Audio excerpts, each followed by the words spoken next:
What is going on, guys? Another day here at the Mahindra Chess Global Chess League. I am not Tanya. I am actually James Canty III here, joined with Tanya and Keddy. We're in the studio, ladies. How do you feel today? I'm so excited, James. I'm loving it. It's a gladiator arena in there. The games have been so unpredictable. Super fun. Ketty, this league is a game changer.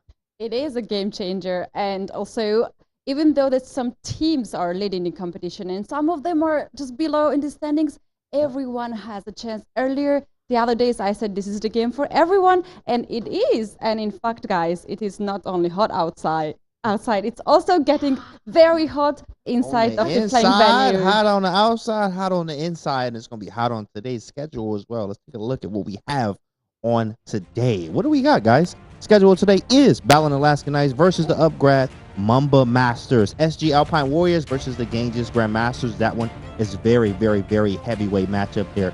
Tanya, what do you think about today's matchups? Oh, that is some juicy matchups. Three teams were at the top of the table and one team, Ballon Alaska Knights, that needs to start getting the points in. But that second matchup there, those are the two leaders. It's going to be a big one because one of them will finish the day at pole position. Oh, that's something, you know, that's really something. And here, this team has already played. They have already played against each other. And that's something that they can still remember and they can improve.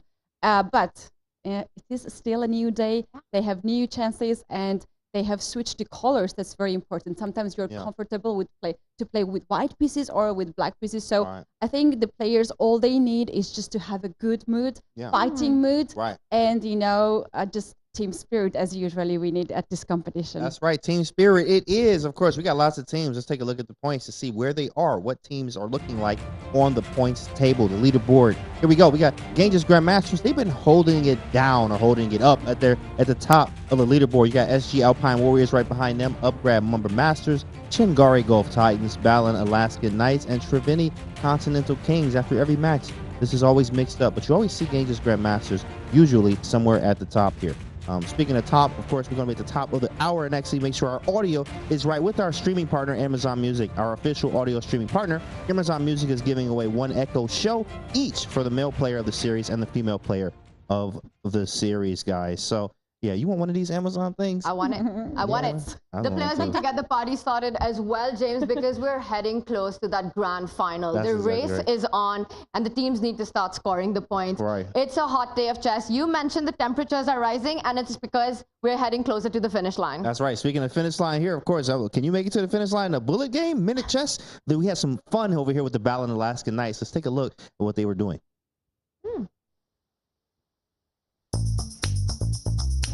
Pawn, bishop.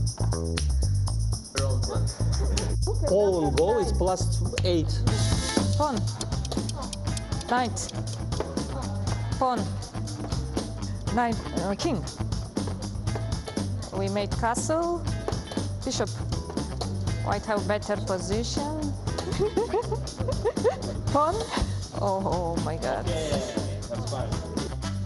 I cannot take back my... Okay, rook, no time, and he's playing without brain.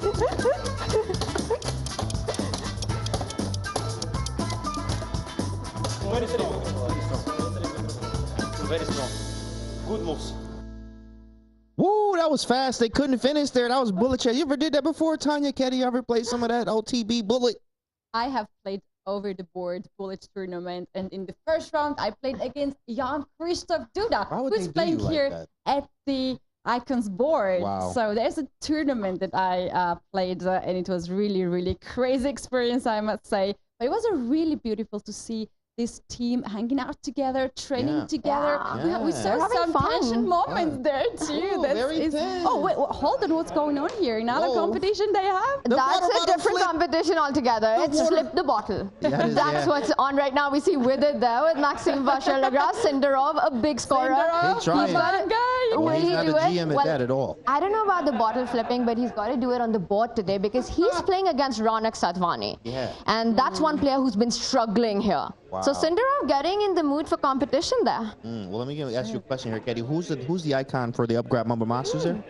For them, we do have Maxime Vachier-Lagrave, the French. That's right. Napo. I got confused. Bottom Alaskan Knights is Yana Pamnishi, but guys, we know it's not about the icon board. Every board matters here at the Global Chess League. 100%, and of course, we got something for you guys from MVL. Maxime Vachier-Lagrave, the man with 3 names. Let's check it out. Let's take a look at it. Maxime Vachier-Lagrave. Okay. Maxime Vachier-Lagrave.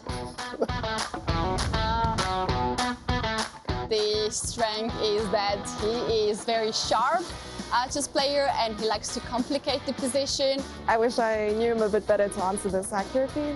MVL is a fantastic player, extremely well prepared, extremely hungry for success, plays all kinds of positions really well. And very often in this time control it is very tough for the opponents to understand what's going on the board. Perhaps his strength is his strength. Maxime Vachier-Lagrave's strength is his preparation. Yeah, I think maybe his creativity. The weakness is so hard to define his weakness, to be honest. Weakness. And honestly, I'm struggling to name a weakness. I don't know him well enough to know weakness. I think I would just pass with the weakness. Maxime Vachier-Lagrave's weakness is that he's predictable. Can I skip that one? Love of French food. I don't really know. Keddy, you were struggling, huh? It was like, I can't find anything, says Keddy. Yes, and we have here MVL together with Vidit and Grishik. Sindarov also former world champions. Maxime Vachier-Lagrave won the World Rapid Championship in 2021. And Grishik is the former World Blitz champion. MVL is the only player who's taken down Magnus Carlsen here. Yeah, that's right. He is the man of the tournament who took down the world champion in all kind of time format in chess. I'm waiting very much these players walk to the playing venue. Come on, guys. Come on, guys, do the tunnel. Well, speaking of that, of course, we're going to see what colors they're going to get. We're going to take a look at it right now to see who gets what color. So we're going to see what that is. It's going to be either white or black. There we go. Shaking hands there. They're ready. Yeah, what's up, bro? It's good. All right, cool. Let's get it. And that's Grandmaster Abhijit Kunte for the Baran Alaska Knights alongside the captain of the Upgrad Mumbai Masters, Grandmaster Srinath. And there we have Baran Alaskan Knights starts with white. And they did beat the Upgrad Mumbai Masters right here when they played the first time. Wow, with the white pieces there, of course, sometimes you see black wins, sometimes we see white wins. Of course, with this format being 4 points, with the black pieces there, that is something to it, right? Yeah, I wonder if they wanted to have black pieces. If they wanted, there they have, finally. But Keddy, is it fair to say that the Baran Alaskan Knights have to win today? I think so, yes. I think so, yes. And this is the moment. Otherwise, like when you're going to start to score, you need to start right now. And those can be the opponents. The opponents can get really harder and harder to beat. So, yeah. Absolutely. Speaking of opponents, of course, let's see who plays who right now. We got the order of play, the matchups is what we call it. Let's see who is playing who. And we have at the top board up there, Yana Pamniachtchi versus MVL, Norderbeck versus Grishik, Rajabov versus Vidit, Tanya Zanji versus Humpy, and then you got Nino versus Harika, Ranak versus Sindarov. Ladies, what is the matchups you're looking forward to? I would go with on third board Rajabov and Vidit because they have such a history. They're like really good friends. They have streamed together chess. The Wolfpack. I really want to see what's going on this board. Tanya, what about you? Norderbeck with 4 out of 6 for the Baran Alaskan Knights has been such a heavy hitter for that team. He takes on Alexander Grishik. For me, that's a big one. And look at that. Yana Pamniachtchi walking right in front of Norderbeck, the youngest ever World Rapid champion. This is probably the hypest part for me when they walk into the tunnels. I just get the chills like, let's go. You got fans. You just high-fiving at fans. We can hear the applause from here. I heard that. Right. The clapping. Let's go. You never seen this at a chess event. But here at the Tech Mahindra Global Chess League, you will. Of course, guys, we're going to have the matches coming up. We're going to take a short break, and we get right into the matches, guys. Don't go anywhere.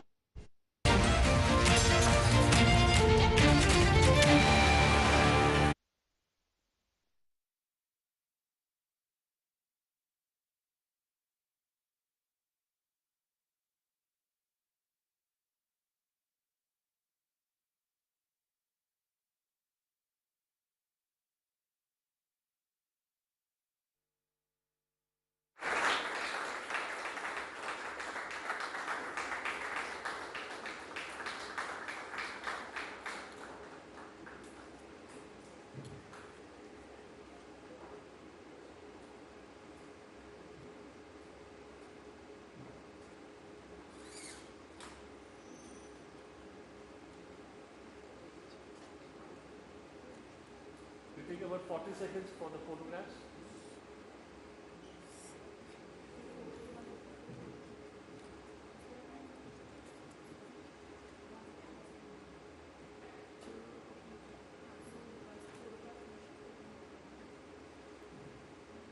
Please, you can please take your boards.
Welcome back.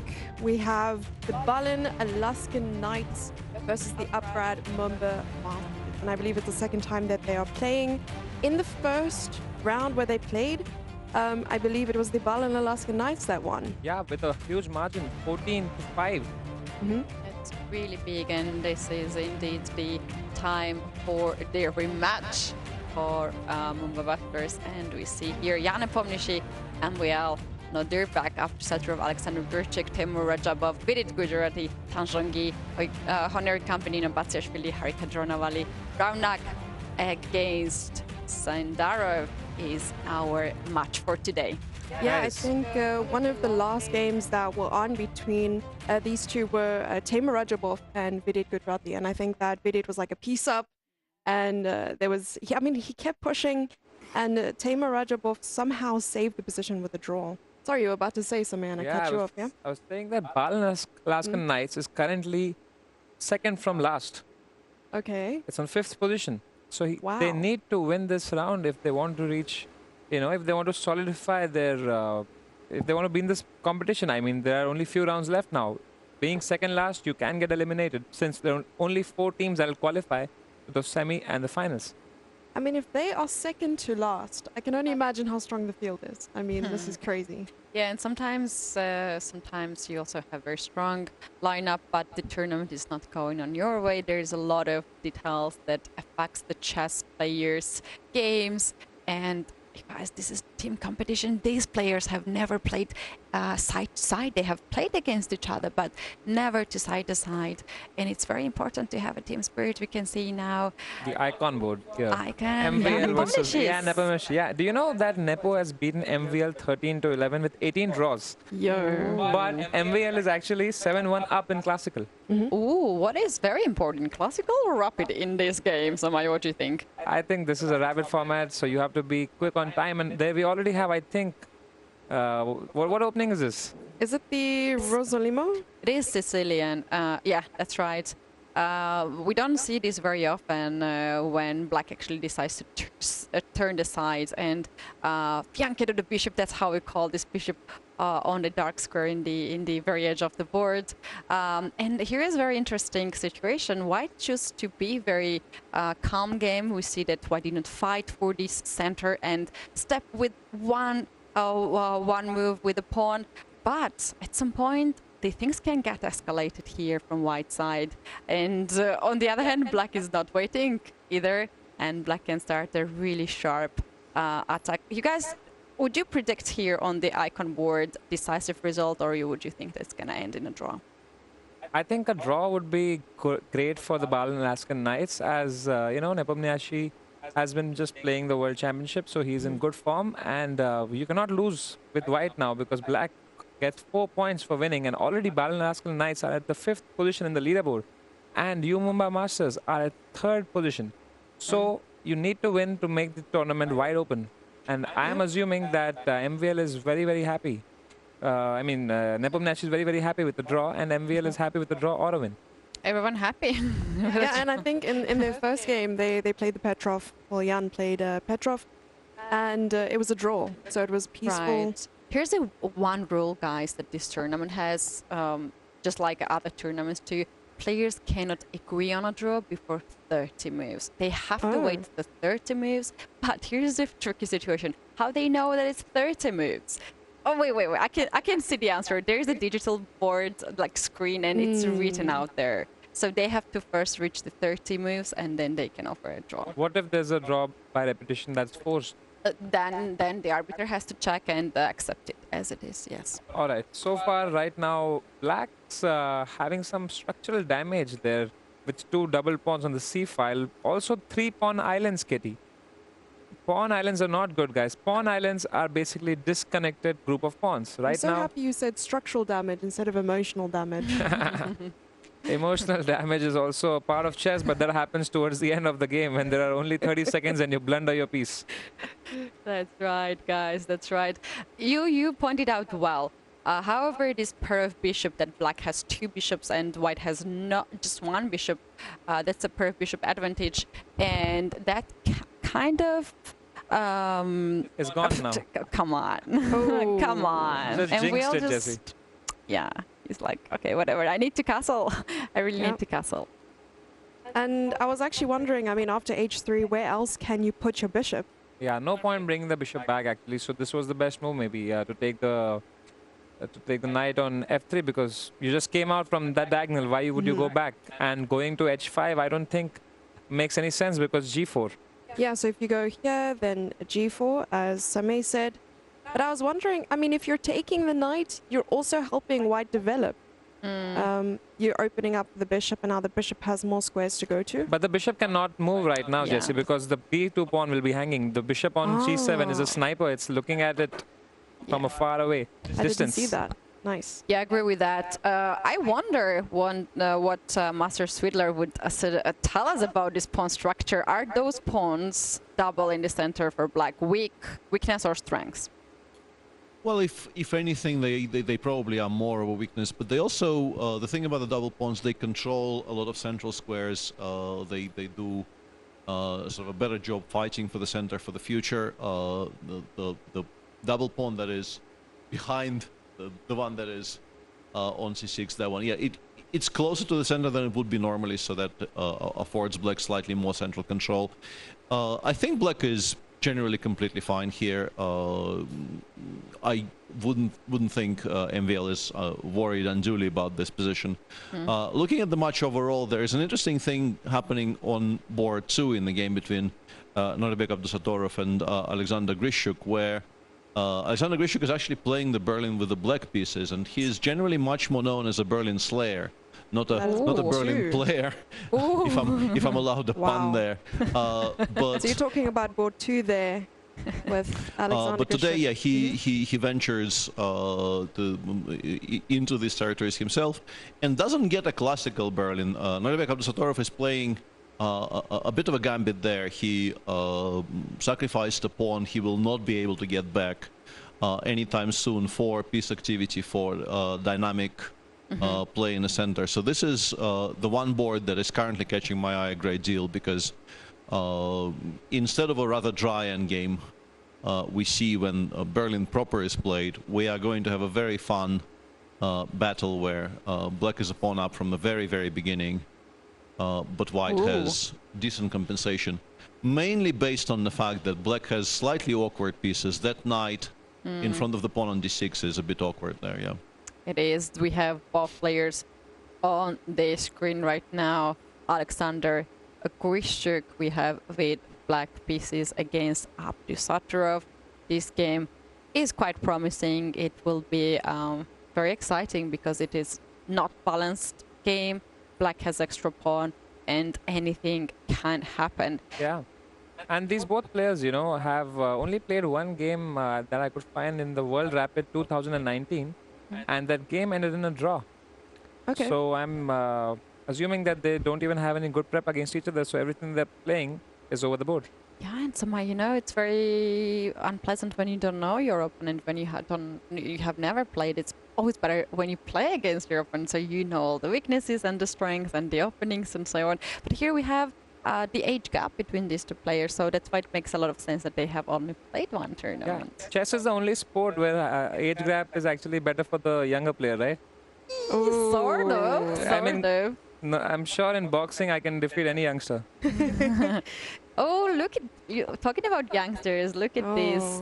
This is such a beautiful view. We have chess spectators and they are giving us a beautiful smile. Hello there. You are on camera and they are just so cute. I wonder who they are supporting. Yeah, we should have a high five cam. Yeah, high five cam. When you're on camera, you have to give your opponent a high five, or the person sitting next to you. But I believe they have played one game in this event, right? It was decisive, I think. What happened there? I can't remember. That's actually true. These players have already played against each other, and now we are going the second round when the players are taking over. I suggest to take the bird's eye view and see what is going on the other boards too, and if we have anything exciting, maybe we can jump over there. And this is the situation, Samai, which is the board you would like to check out? I think let's ask Master Stridler, maybe he can tell us which game to focus on. So far it looks quite promising for Alaskan Knights, at least to my eye. A bunch of positions are fairly balanced. I think the icon board looks like there will be a long maneuvering game, but I would be hard-pressed to pick a side right this moment. There's a very theoretical battle going on board 3 between the two good friends, Teimur Rajabov and Vidit. But I think Nino Batsiashvili is significantly better on board 5 against Harika, which is interesting, by the way, because Harika is by far the best performing woman in the tournament so far. She's on 4.5 out of 6, and nobody else has even 4 out of 6. Wow. So she is a full point ahead in terms of individual results before the start of today's round, but she seems to be in some trouble in her game against Nino Batsiashvili. I don't particularly like her position at all. And I like all the positions for white in the bottom row, to be honest. I think Tan Zhonghui is at least a little bit better against Hampi. It's a complicated position, but I like these types of structures for white. And I think Raunak has a very pleasant game against Sindarov. Nothing spectacular, just a very pleasant, safe advantage. So the match so far, I would say, leans somewhat in favor of the Balaton Alaskan Knights, who badly need a win here. Agree with that, Peter. They surely need, as they have now one of the least standings. Let's go and check out board 5, Nino Batsiashvili and Harika Dronavali. We do see these very active pieces of white, like all the white pieces are on the other side of the board. So let's check out how serious is this position here. I can't help but notice both their jerseys are green color. It's true. It looks like they're on the same team. Yeah. I hope they don't get confused and go into each other's training camp. I'm getting confused all the time seeing them together. All right, this is the current situation right now, right? And black has just castled White has this beautiful knight on e5. It's not the outpost that you like very much, Samai, but it's very active knight. But I mean, at any point it can get traded, right? So is it beautiful? It is. And I was told that we have some trivia ready as well. So I'd love to take a look at what today's trivia is. Here's a trivia for you, Katie. Can you tell me why is the rook, why is the white's rook that's next to the king the fastest piece? Okay. Because it's in F1. What? Okay, yeah. Okay, go ahead. Okay, all right. In 1749, the first standard chess manual was written by chess master Francois André Daniken Philidor. Yeah. Okay, I didn't know those three names, but I knew Philidor. That's a lot of names. But we all know Philidor. Okay. Everybody knows Philidor. Who's Philidor again? Is a theoretician who came out, and the writer, as you can say, and I see Master Swidler is ready to tell us. He was also a court musician at the court of a king who I will not be naming because I am very bad at French history, but he was also a very famous musician of his age, so wow, prominent person. I didn't know that. Didn't know that. But so to answer to your question, there are a lot of theoretical endgames which is named fielder position. So, true. Yeah. Right. All right. In this position right now, it is black to play. Why is Harika not capturing the knight on d5? It's looking like a very active knight. Yeah, if you capture this knight on e5, queen takes it back, as she did, by the way, and this queen attacks the pawn on f5 and c4.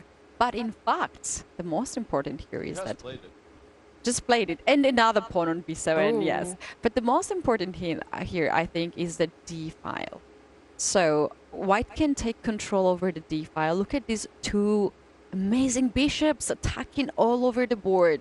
This is pair of bishop advantage here, and black has very passive position. You can find this place for the queen, and a lot of pawns are hanging, and now this is just the comfort position for white. You can take any of the black's pawns. Yeah, it's clearly better for white, right? Yeah. So I mean, which pawn would you take? I mean, I would rather take the c4 pawn because the f5 pawn is a long-term weakness anyway. It's a double pawn. I agree with that. I would also take c4 pawn.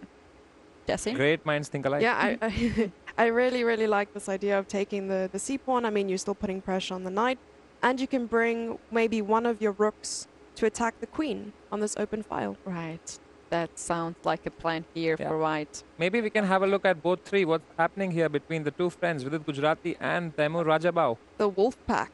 Oh, the position looks not so friendly here, because if we take a very close focus here, you can see Raja's rook is on this side of Vidit. Oh. On the 7th rank.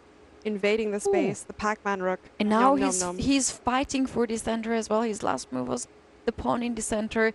And the threat is serious now. He wants to push this pawn and win the knight. These two moves are made really quickly, just eliminating that threat that Kitty was talking about. e5, and now the knight is attacking the queen. What would you play here? Would you end up taking, maybe? So taking, queen takes, and maybe like knight f6 just to gain a tempo here, activating the knight. Sounds like a good plan here for black. Yeah, I like the close-up of the board there. But do you have to take? I mean, what is? Why not just bring in your queen, like queen f4? I like this. Make it more active. Yeah, this is a possibility. Here's the thing, that you have these two knights for black, right? Which are fighting for the same space, same square. So very often you want to trade one of your knights for very active knight of white. Knight on e4 is controlling everything, right? So you want to change that piece and then bring another. But I understand your point. You want to activate your queen. You want to win. Yeah, I mean, if you go queen f4 right now and you kind of, hope that they take. If you take the knight, I'm very happy to take back with my knight, and now my other knight is in the game. But if you do not take that knight, I am also threatening c5, I guess. The bishop is opening up. The knight is getting attacked. If it moves, the other knight's getting attacked. Double pawns. Wow. I think this is a very strong move. What do you think, Master Swidler? I think a lot in this position revolves exactly around that idea that Samai just mentioned, and white should be extremely, extremely interested in not allowing the move c6, c5, because the bishop on b7 is arguably the worst piece black has here. So if you do play your queen f4 move that we were just discussing, my immediate reaction with white would be to perhaps play c4, c5 myself, just to block that bishop in, make sure it does not get any freedom to play in the center. And this is why I would generally lean away from queen f4, because I just don't like this for black very much. But the problem is, if you trade the knights instead of moving the queen away, white probably will not allow c5 anyway, because we're definitely recapturing with the queen, not the rook, if the trade happens. And if black takes here, I mean, black takes on e4, then we take with the queen, not the rook.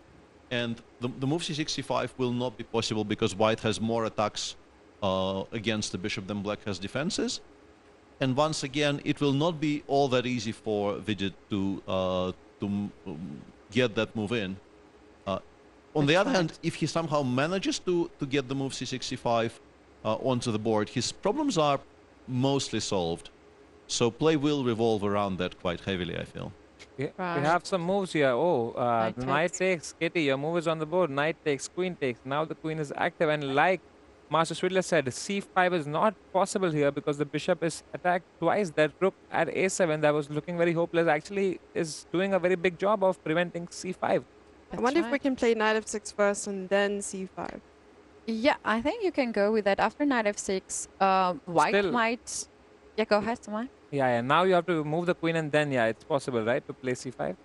Yeah, I would actually think to play queen to e5 to offer the queen trade, because in case of...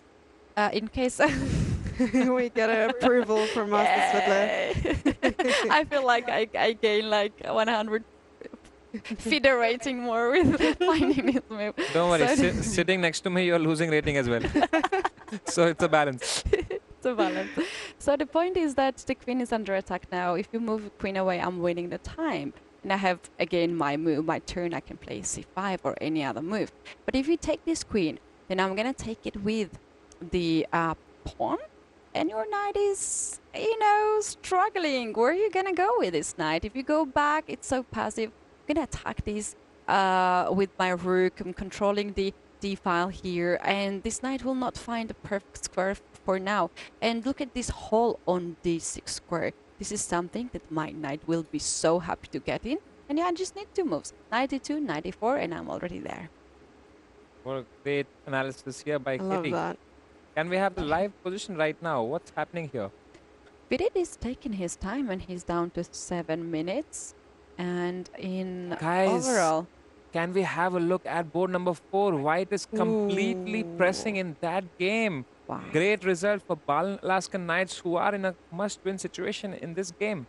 This is Tanjongi and Koneru Ambi, and here we have 2 ladies on the screen. We can see Tanjongi is very focused. She knows this is a very important moment for the team to win. And she has another knight. In this round, we have a lot of active knights in the center. If I were to ask you how this, or what the opening was in this game, what would your answer be?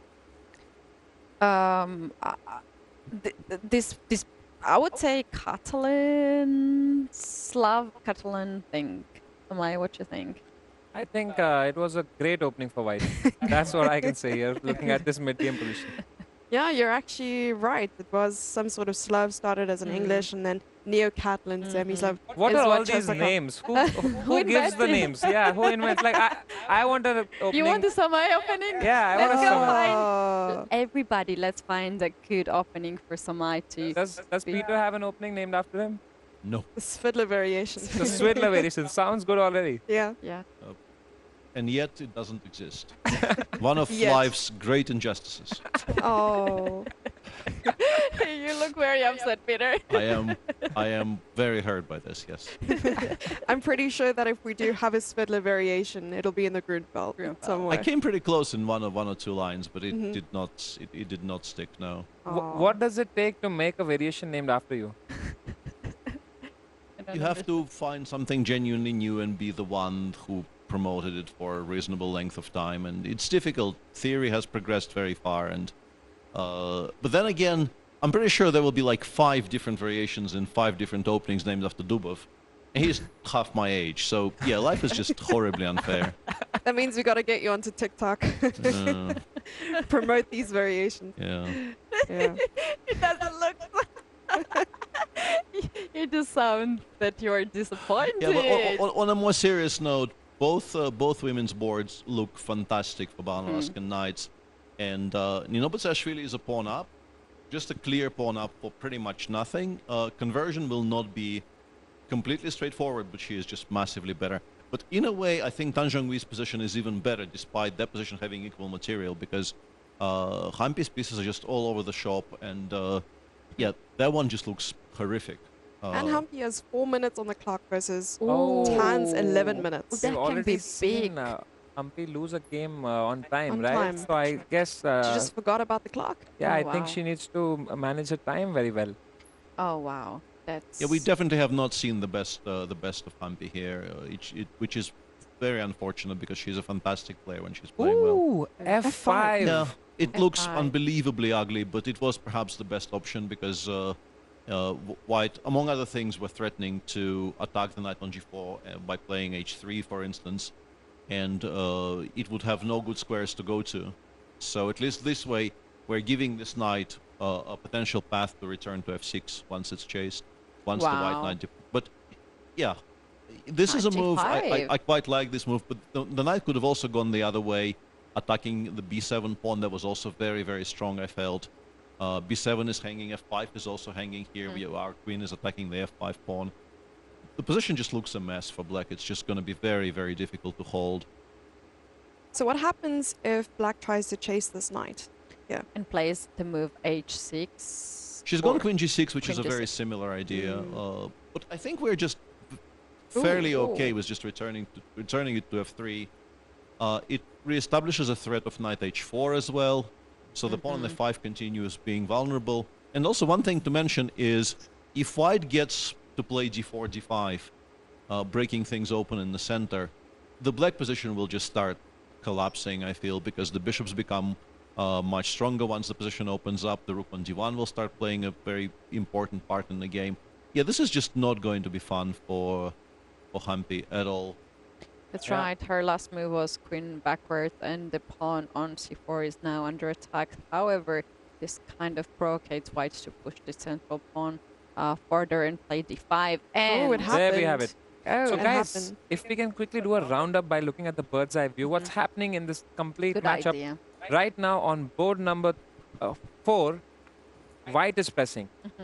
On board number 2, black is pressing.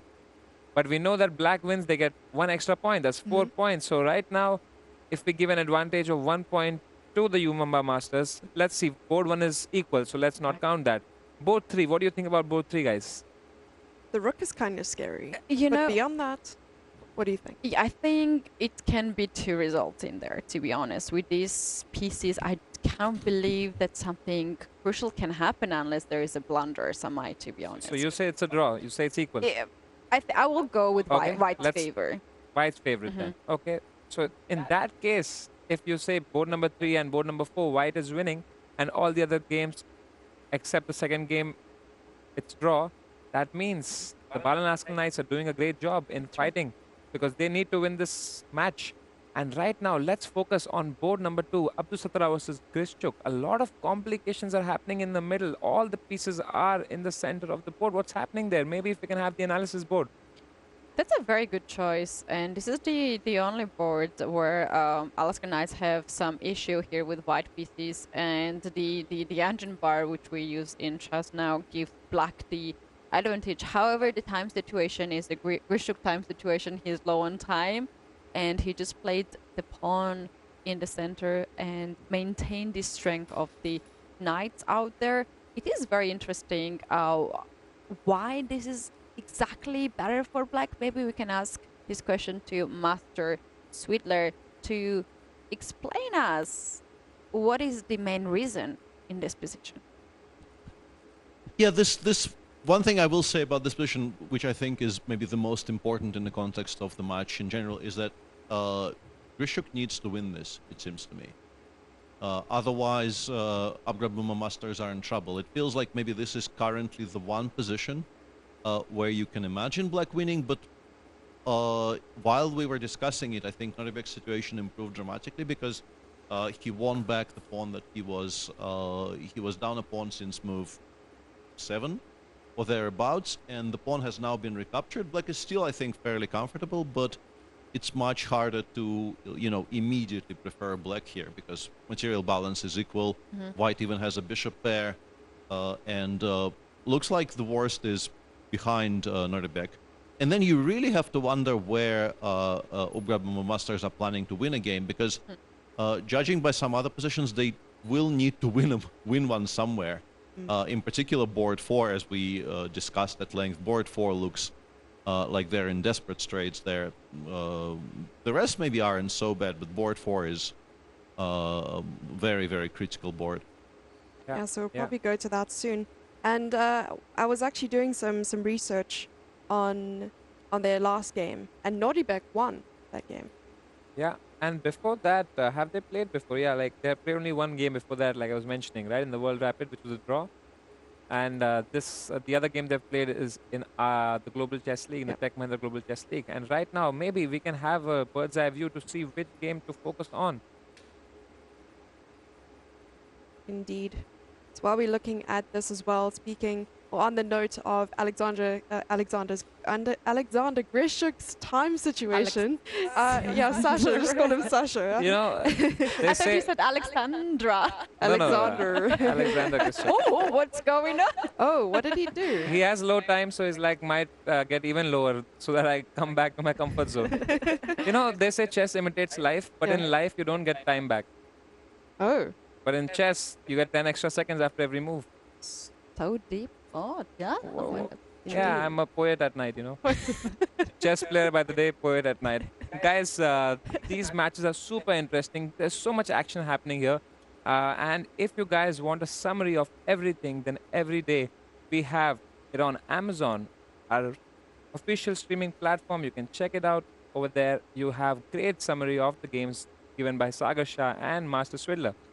Right now, let's focus back on the game between... Which game to go to? Let's go to game number 3, Vidit versus Rajaba. What's happening there? Ooh, yep. It's escalating really fast, guys. Really good friends. Let's see that game, board 3, and you can see how serious they are. They barely give each other eye contact, right?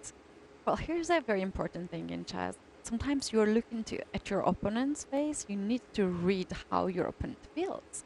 Because they don't have engine bars. They don't know the evaluation position, what the opponent thinks. So very often they are just observing the situation, and that mostly happens to my when you are having better position, you think you're already winning, you want to double check on your opponent's face. Katie, I'm so happy you mentioned this because it reminds me of the story we faced or experienced at the World Championship match when you asked the question of why Jan, why are you looking at Ding so much? Yeah. And it was just after the rest day, and Jan looked at Katie and was like, I just missed Ding. I missed him. But these both players are very, stoic. They don't give away much in their expressions. However, there are some players who are really, really expressive. Like, Gary Kasparov used to be one of the most expressive players. His face was the evaluation bar, actually. Yeah, that's true. That's true. I have seen him playing at the exhibition matches against some kids, and I was looking from the distance, and I was like, is he having a heart attack? Like, what's going on? And I looked at the position, and he was just calculating checkmate. Like, he likes to show a lot of emotions. This is what I also do when I'm playing against kids. Sometimes I give up a gambit, and I know if they take that piece, I'm gonna win. But I give it, and then I immediately go, oh no, oh man! I pull my hair, and then I hope that they think it's a mistake and they take it. That's how I win most of my games these days. Did you adopt that from Eric Rosen? No, yeah, no, oh no, my queen. I do it. Oh no, my pawn. Oh no, my bishop. It's not giving up queen. He knows he needs to what. Well, what happened here? Queen was attacked, and this queen just withdraw the back. Only difference here from the situation what we saw previously was these h-pawns are pushed a little bit further because they made some space for the king. This game is going towards the end game, and in the end game you need to have space for the king because back rank for both players can be weak. Oh, look at this move. Yeah, Queen I'm wondering, C7. now you're protecting the bishop to allow this c5 move. Exactly. Because as Peter said as well, Master Svedle, he said that the bishop is one of the weakest pieces right now because it doesn't have much range. The bishop has 3 squares to go to, and none of them are useful. That's right. Peter has the face like, okay, I have done my job, you guys. You're learning very fast. I'm proud, Peter. But also there's a very cute tactic that was just noticed by both players. Let's perhaps show the previous position and let's wonder why Vidit here did not just take the central pawn instead of the move that he played, dropping the queen back. Why do you think queen takes d4 here is not great? Let me guess. Oh, okay. I've seen you solve. You should be solving this one. Yeah, Samay. this is simple, right? This is simply knight c6. That just wins the pawn back. You can win more material. Okay, hold on. I'll find it out. I'll find out at any cost. Oh, it's simple. It's queen f6. What? You're queen after playing queen. with us. He's playing with us. Yeah, as well? I think he's potentially stuck with the first plan. Knight f7. Knight f7, king f7, and then you can take. No, you can't even take e6. What's the tactic, Katie? Can you help me? You said the first play knight c6, right? You understand this pawn is a weak. Yeah. Make it weaker. How do I? Rook takes b7. And once the rook takes back, now knight c6. Ooh. Everyone. absolutely. And the point is, if black, let's say, retreats with the queen to d6, we take the rook on d8, and black seemingly recaptures our knight, and everything is fine and dandy for black. But no, the rook is also hanging now. The queen is attacking the rook, so we end up with a full extra rook if this sequence of captures actually gets played onto the board. And this is why queen takes d4 wasn't great. Vidit, of course, saw that and played queen c7 instead. And yeah, now a very interesting question for Timur, because now the pawn is hanging. The rook will be able to take that central pawn that we were discussing if he does nothing about it. And he also needs to worry about c5 getting played. In the end, he makes a kind of a logical move, but I think black can now push c5, which would be a massive improvement in fortunes. Vidit spending Vidit no does do that, second yeah. for that. This is the moment he knows that he needs to open up the light square bishop, and he goes c5 right now. He does play it, and he doesn't spend any time. It's like 10 seconds. No, he was ready. He had hand over there already to play the move. And we have the pawn trade. I mean, this is one of those great examples. You can be the best of friends off the board, but the moment you see them playing each other, there is no mercy. Yeah, I wonder if you can play g3 and develop your bishop from g2, because that bishop on b7 is a really dangerous, nasty bishop. Maybe you want to exchange it for your sad bishop, I must say, not a bad bishop, sad bishop. Sad bishop. I like this idea, Sama. You can actually improve it with bishop going on e2 and stepping forward rather than to weaken the king side. But I think you just pointed out a very important thing, that white bishop on f1 is not playing at all, and somewhere white has to bring it. Yeah, and right now it seems Raja is behind the c5 pawn, and Vidit has defended that pawn with his own knight. Is there a way to win this pawn? Maybe even try to activate these pieces like rook a1, rook a5. I like that idea. Yeah, but then I guess rook a8, and then you have nothing, right? Oh, I see. Master Fiddler says, oh. Nice. Getting the approval. It's always about that approval, you know, the nod. Yeah, I like this idea very much, both by white to play rook to a1, and we see Timur playing it. And I think this is why Vidit defended the pawn with a knight and not one of his rooks, because that frees up the rooks for him to start trading everything along that open file.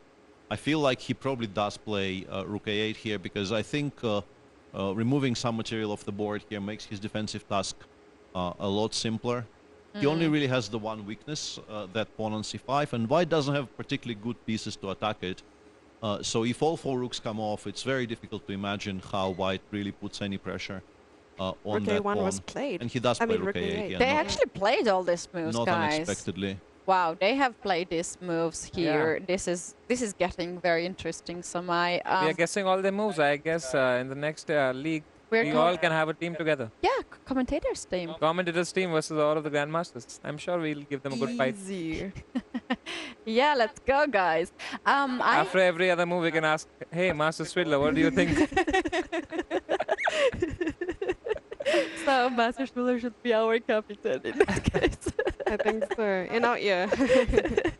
So guys, this game is looking towards equality. Maybe if we can have a bird's eye view and see which other game is interesting right now. A very good timing, as the first board has been ended and this game ended in a draw. Oh, the players have not tried very harsh on each other and the position was rather equal. Now we can see shot. A little bit shot. We have not seen much of this game because it was really equal. And if anything, Black seems to have been pressing in that position. It looks like, okay, they decided. Hey. There's another one? There's another what draw. Happened? That's a draw. Another draw. So now we have 4 games remaining. Maybe we can have a zoomed out view of all boards to see what's happening and we can do a quick roundup. Because on board number 2, as far as I remember, Grishuk was winning. Grishuk was pressing, let's put it that way. And on board number 4, it's Dan Zongi who's pressing. So that's 3-4. I'm just doing predictions, all right? That gives them a score of 3-4. And on the last board now we see Balan Knights is pressing again. So that means Balan Knights is actually doing great in this matchup. Yeah, starting from the very beginning, nothing has really changed. We can see Jan Nepomniachtchi here with his shirt, which has 10, I guess, number 10, is observing the games on the screen to have a whole picture what's going on. Yeah. And you guys, I think we should focus on the last board because this can be the decisive, very important young chess players right now playing against each other. And this is Ronak's moment to strike because so far this tournament has not gone so well for Ronak Sadhwani. Maybe Master Swidler can give us the deeper insight in this position. Yeah, this game is very swingy because I think Ronak had a very nice position out of the opening, and then there was a moment where I thought Sindarov was somewhat taking over, but now I very much like Raunak's position again because he is going to start shedding some material on the queen side. That pawn, it has already been picked up by the knight. But White will have a very strong attack on the king side, starting with the move f4, f5, which I think we play immediately. I don't think we wait. I think we just go in with f5. Black needs to drop back. Probably the queen goes to d7. And then there will be options for White to continue the attack in different ways. You can also try preparing it for a move like bishop to d4, trying to trade our bishop for the bishop on g7. That's in front of the Black's king and is arguably the best defender Black has.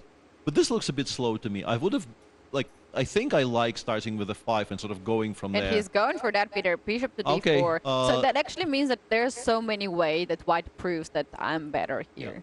Despite Black being a pawn up here, it doesn't really feel like Black is doing all that great. You have to play extremely precisely not to be completely overrun. Guys, a huge turnaround on board 4 where Humpy was completely losing. Suddenly, she seems to have equalized. Maybe we can have a quick look at board number 4. Master Swidler, hang in there with us and tell us what has happened in this game suddenly. I was wondering about that. I think she kind of lost patience because she was getting closer and closer to what looked like a decisive attack, and then she decided to sort of calculate her way into victory. And seems to have miscalculated, and this position was very good, but the move she played, attacking the Black rook, runs into specifically this resource that you see on your screen. The rook goes to d8, preventing White from using the passer. What she probably missed is that if she goes knight f7 here, in the current position, let's not go back, let's talk about this one first.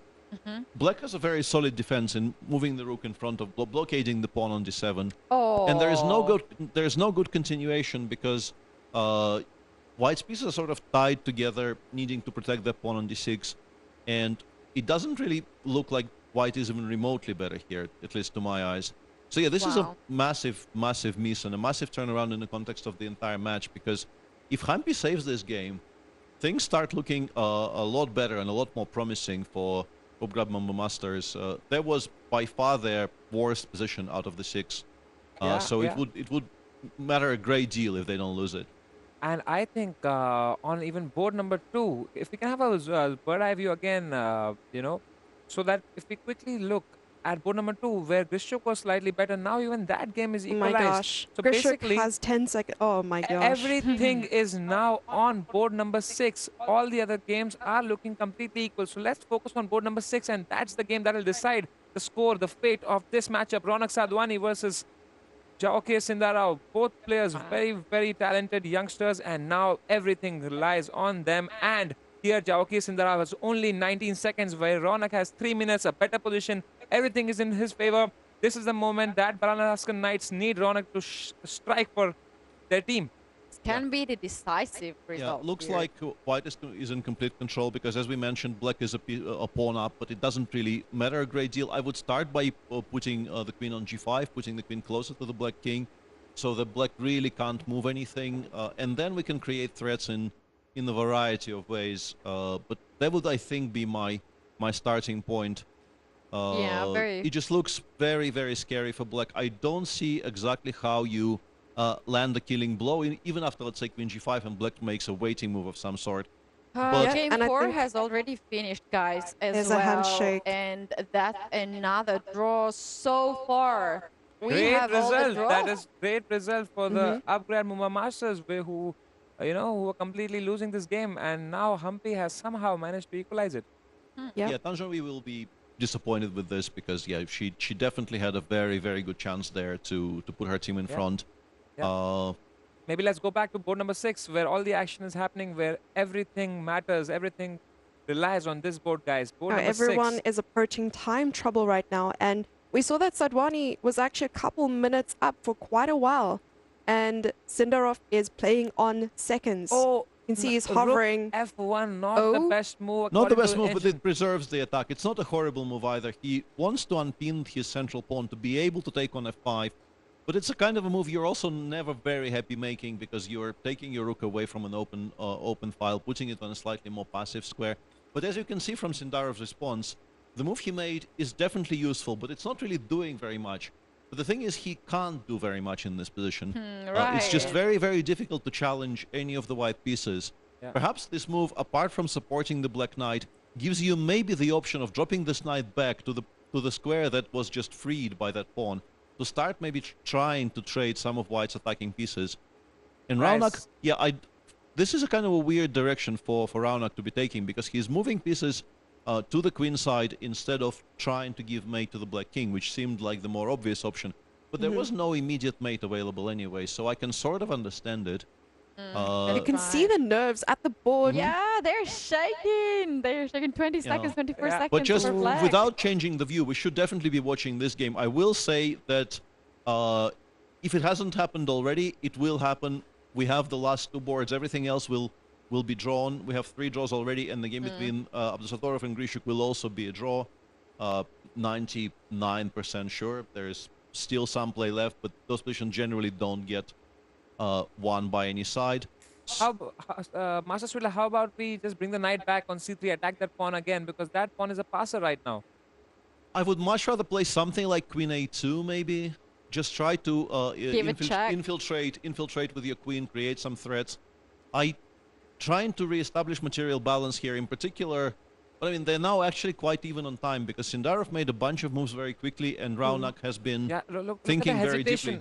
On Raunak's trying to grab that rook. He wants to go rook a1, but he keeps doubting himself, and now he plays rook a1, wants to go rook a7, check.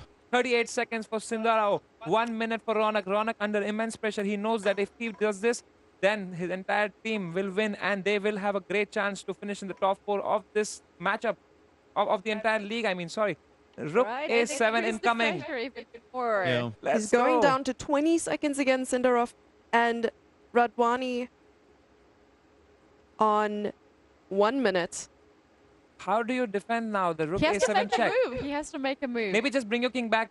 Okay, he wants to bring his rook to d7 in case of a check from rook a7. He's going to come in the middle.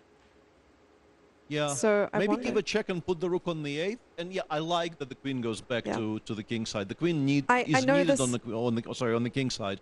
Raunak is doing the right things here, kind of trying to disbalance the black position as much as possible. 5 seconds for Sindarov, now 14 seconds, guys. Yeah. He's playing on seconds. I think Raunak should be putting more pressure right now. Oh my gosh. King g7 is a bad move. That gives White a chance to win. Maybe on a spot. Is that because of the check?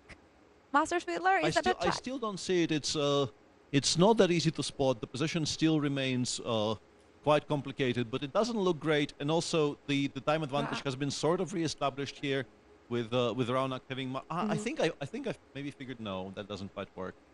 What I thought was winning isn't actually winning as much as I thought. How about you take the pawn, e5, yeah. He just and queen did f5, it. Yes. and then rook a7 check. Rook d7. Ah, rook d7. 97. Oh! Attacking the queen Yeah, and the pawn on I thought this G6. might be an idea, but I guess our point is we will play rook a7 next move, more or less regardless of where the queen goes, and the combined attack of all the white pieces seems to be very, very strong. To the pressure right now. 50 seconds. First Wow. 24 seconds. Ronak is completely better. Brings the rook on the same. Go for it. Yeah. A7. Wow. Jawahir has a very Just difficult a job to do. side note as well, we do have another result. Nino and Harika drew their game, so all the boards have been drawn so far. Guys, another big turnaround. Board number 2 is completely winning. Abdul Sattarov is completely winning the end game. What happened? We'll have a look at that. I managed in a to minute. completely jinx Alexander simply. Yeah. Just utterly jinxing my longest friend in the chess world. Right, H4 double exclamation mark. This You is know incredible. why? It creates queen G5, queen sacrifice and yeah, checkmate. queen takes d4. Show the there's mate in 1, but there's such a beautiful mate in 3 there. Wow, beautiful. Now queen G5, I'm sure is winning, but Does it there work? might be a cleaner way. He's going? No, He wants to. 95 ends Maybe the the game knight? probably. Yeah, 95 is the best Oh, move you here. played it. Beautiful move. And now there is no defense against queen G5. Wow. That's going to be a Ouch. checkmate. That's going to be a checkmate after Yeah, queen and G5. this is actually Raunak winning. Beautiful. And now if queen takes f4, rook takes h5 is mate. He plays rook f7. He sees that at least, so the game will continue. But white is, of course, in full control. Yeah. Is rook Yeah. h5 still winning? No. I am so surprised at board number 2. How was that game? What happened there? I mean, it was a complete rook endgame. We'll come to it. Let's just see the final moments of this game. That was a completely even rook endgame. Theoretical drawish games. Yeah, Anything can happen. It looked like there shouldn't be any problems for Alexander Grishuk to hold it, but then somehow next time I looked up, white made tremendous progress and black made no progress whatsoever. So this sometimes happens on low time. Could there be a turnaround in this game, Master Swidler? Is there any way black can win this game? Win? No. Black might draw this game, but if Noribek wins, then everything is completely fine for Balanaskan Knights. Raunak is not going to lose a rook versus knight endgame, that's for sure. You sometimes fail to win these positions because there are some tricky variations of it, but in general, he should be very, very firmly in control here. Oh, They have missed some traded moves. the rooks as well. And the evaluation appears to have changed in the Grishuk game somehow. I have no idea what's going on there. Can we have a look at board number 2? Let's zoom in to board number 2. Why Let's is go this back a couple equal? of moves. This seems to be the same position we had before, but it's somehow equal now when it wasn't earlier. It's all very, very confusing. What happened before this? Let's quickly take a look. At the Okay. analysis board. Can we have the analysis board, please? All right. Here, rook e7 check. King went back. White is completely winning. And now, what When you happened? play normal, What did they push miss? the pawn. You don't. Yeah. You have not done It nothing is just here. so harsh that a5 is apparently a mistake. It seems like the absolute best move in the position.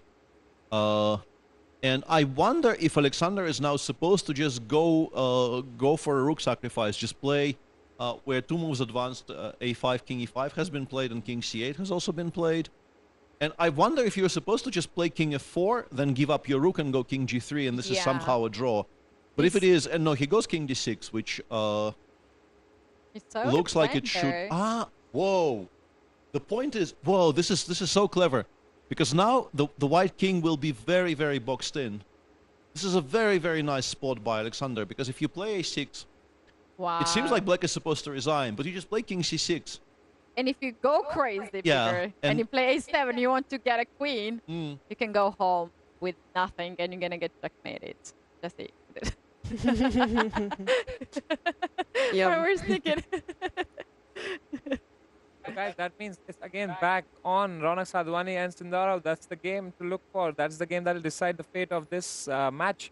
Maybe we can go back to game number 6 and see Wanna if see this Ronak is going conversion. to be able to convert this or Yeah. no. He has to do it for the Balanaskan Knights. They are in a must-win situation. He has to do it for the team. He knows he's winning. He has better position.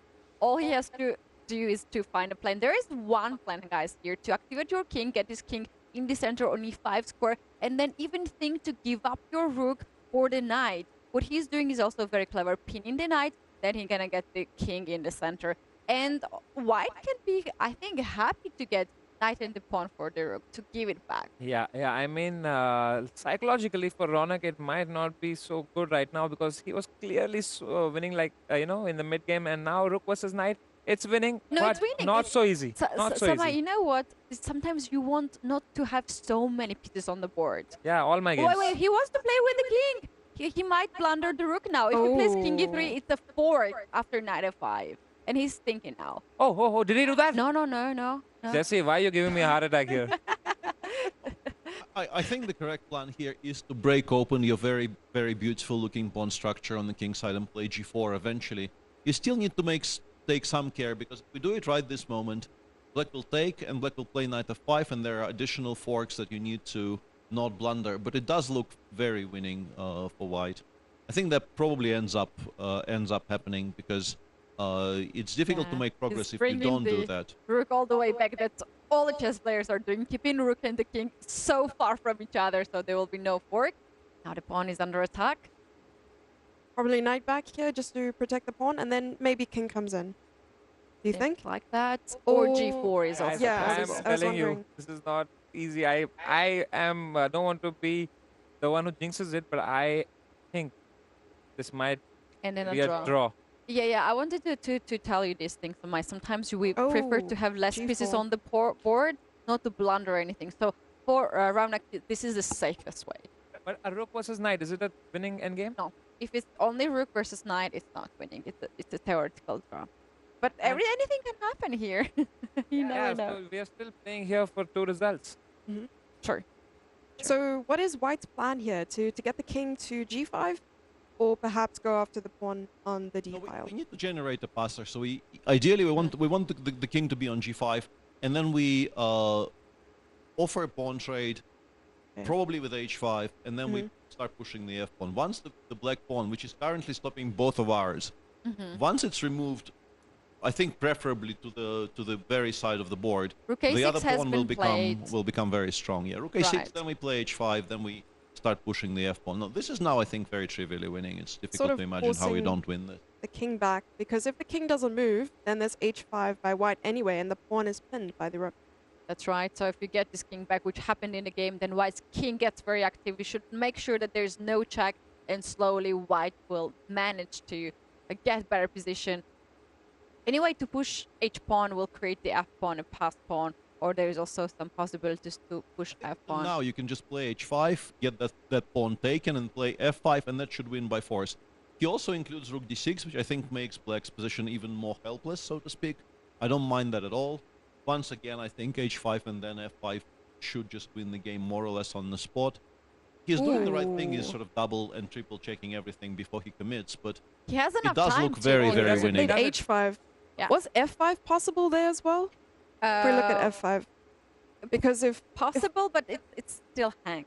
You don't necessarily need to do that, because now what happened in the game, you played h5, then you played f5, and f6 is a threat. Oh, so now you have to move the knight and you're losing a pawn. You can move the king here as well.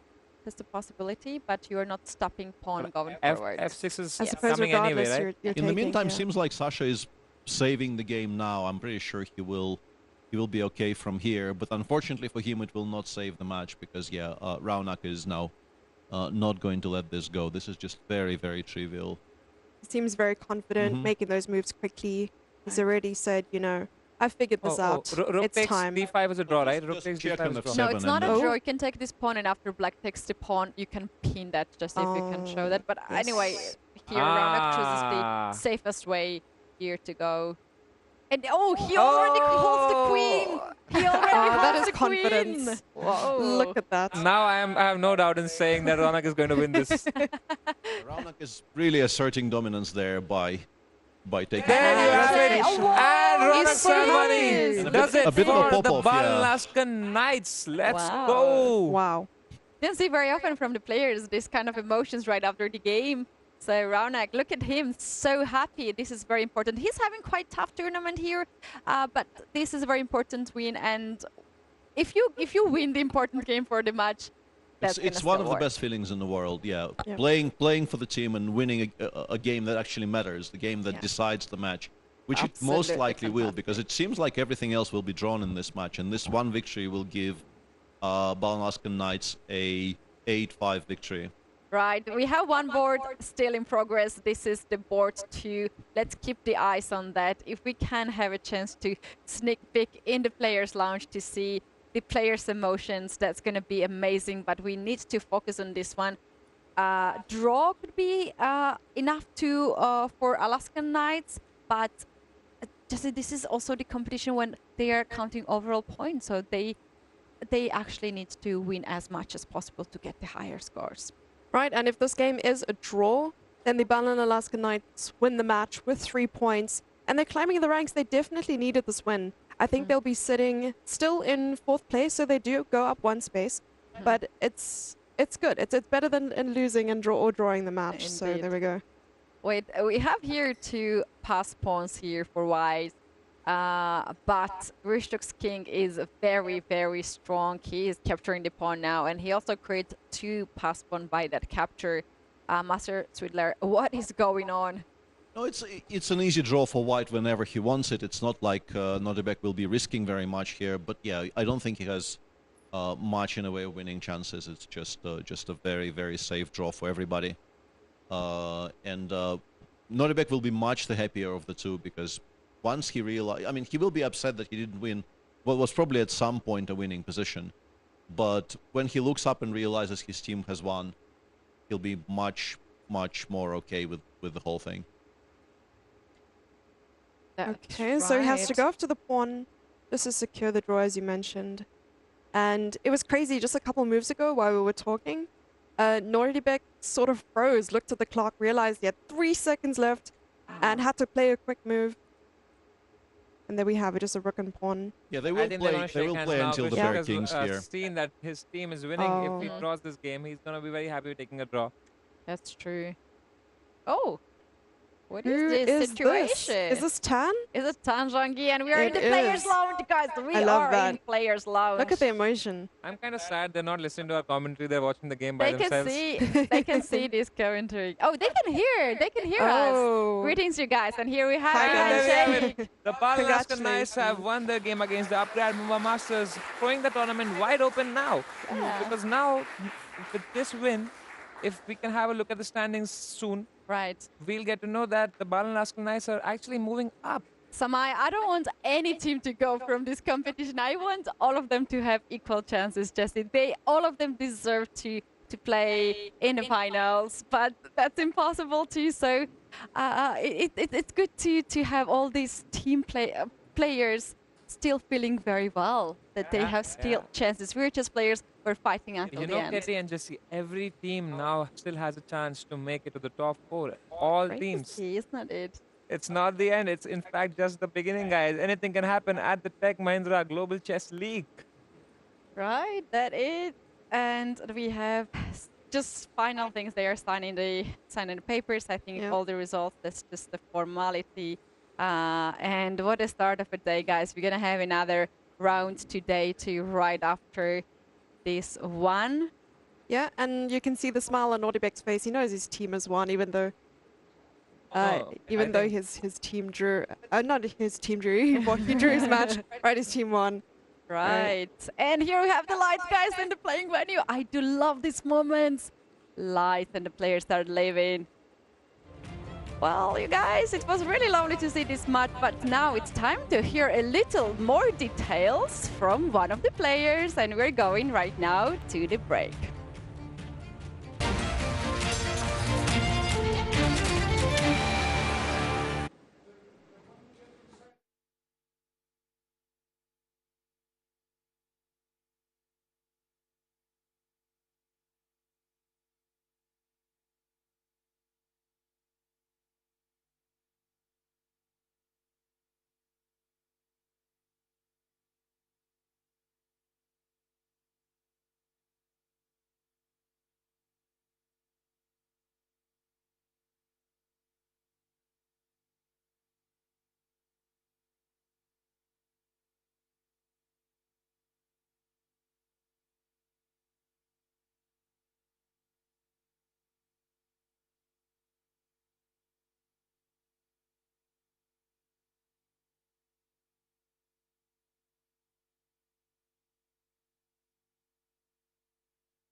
And we are back in the studio, guys, at the Tech Mahindra Global Chess League. We just had an exhilarating match, the Ballon Alaska Knights versus the Upgrad Mumba Masters there. In the studio here, we got somebody, special guest, Ronak Sadwani, and Ketty joining us too as well. Hey, great job here, Ronak. Ketty, you got any questions for Ronak? Yeah, I do have a question. You're the only player who won for the team, and your team needed so much this win. Please tell us, how do you feel after this? You're the hero for the team, and also share a little bit some insights of the whole situation for the team. Yeah, this was a very important match for the team and also for me because I was on a tilt before the rest day. So rest day was really useful. I tried to calm myself down. And this game I was like, okay, I need to just go and play good chess like I usually do. But last few games weren't good. So, okay, now I'm looking forward to a comeback. Perfect, man. Nice comeback there. That's amazing as, of course, he scored for the team. Let's take a look at the results from the match. And here we go. All right, so Ballon Alaska Knights win 8-5. Close match there. Look at all the ones. Draws all the way down, except for Ronak Sadwani. Came through swinging for the team there for the Ballon Alaska Knights, and he made it happen. That's very good stuff there. Wow. Ronak, man, I mean, it feels good now. What after that rest day, or when you had the rest day, what actually worked well for you today? I think I changed some of my preparation. Like today, before coming to the game, I was playing a lot of blitz games just to warm up a bit. Nice. And I felt a bit more sharp, so it worked well. Yeah, it worked well. That's the secret. Play blitz games, chat. Play blitz games at home, and you'll be just like Ronak Sadwani. Not actually the real thing, but of course, playing blitz games definitely helps for the warm up there, guys. Let's take a look at the points table now. See what we got. You know what I mean? Where are they now? Let's see. There it is. Boom. They moved up a little bit. Fourth place there, Ballon Alaska Knights. They are still in this thing, says the Ballon Alaska Knights. Wow, pretty easy. Ketty, how do you feel about this? The Ballon Alaska Knights made it up a few spots, huh? Yeah, they were earlier on the 5th, and now it's 4th. The most important is to win the match. Right. If you win every day, you can go up all the way up. What about the team? What about the inside? Tell us more, please. Can team believe that you guys can win and win all these rounds? What's the spirit? Yes, definitely we believe. And also, okay, we have to hope for the best in other matches because we cannot only rely on ourselves. So, but so far it's going well. Whatever we are expecting is happening. And the next match, I hope I'm rooting for Alpine because that helps us. Okay. So, fine. He said rooting for Alpine. Wow, look at him right there. You hear that, guys? He like, yeah, please, Ganges Grandmasters, go down, please, please. Well, of course, speaking of that, let's take a look at the next matchup, the schedule. What do we have? Who's coming up next? We do have more chess, and here it is on the screen. Big heavyweight matchup. All of these are, but of course, we got Magnus versus Vichy again. Woo-wee! Wow. Alpine Warriors versus the Ganges Grandmasters. What y'all feel about this? You said, Ronak already said it. He has his pick. What about you, Ketty?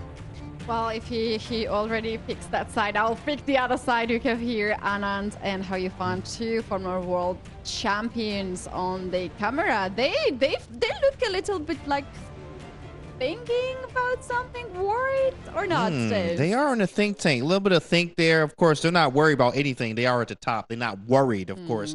But, I mean, hey, you do got some strong players on that Alpine Warriors. You got Magnus. And you got the Indian team, right? Of course, Ronak is part of that too as well, obviously, from being from India, just very strong, obviously. Speaking of Indian players, you got Gukesh, who's really strong over there, and Arjun as well, and Prag. But we do have a piece from Gukesh for you guys to watch. Let's take a look at that.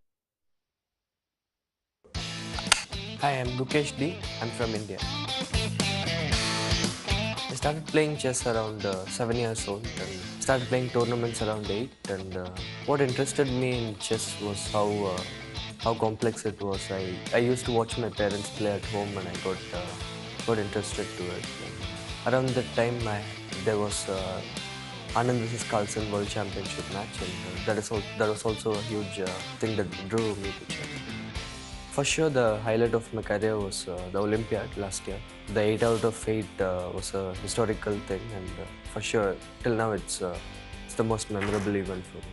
What I love about chess is how complex it is. Chess has been played for so many centuries, and nobody has been able to understand it. And that is something that fascinates me. Every day I'm learning something new. My ultimate dream has always been to become the best player in the world. Unreal focus there. Look at him, the trio, of course. I mean, you can even say four with Ronak. Ronak's just over here with us. But at the same time, of course, very strong players there. How you feel about that, Ketty, with Gukesh on the screen there?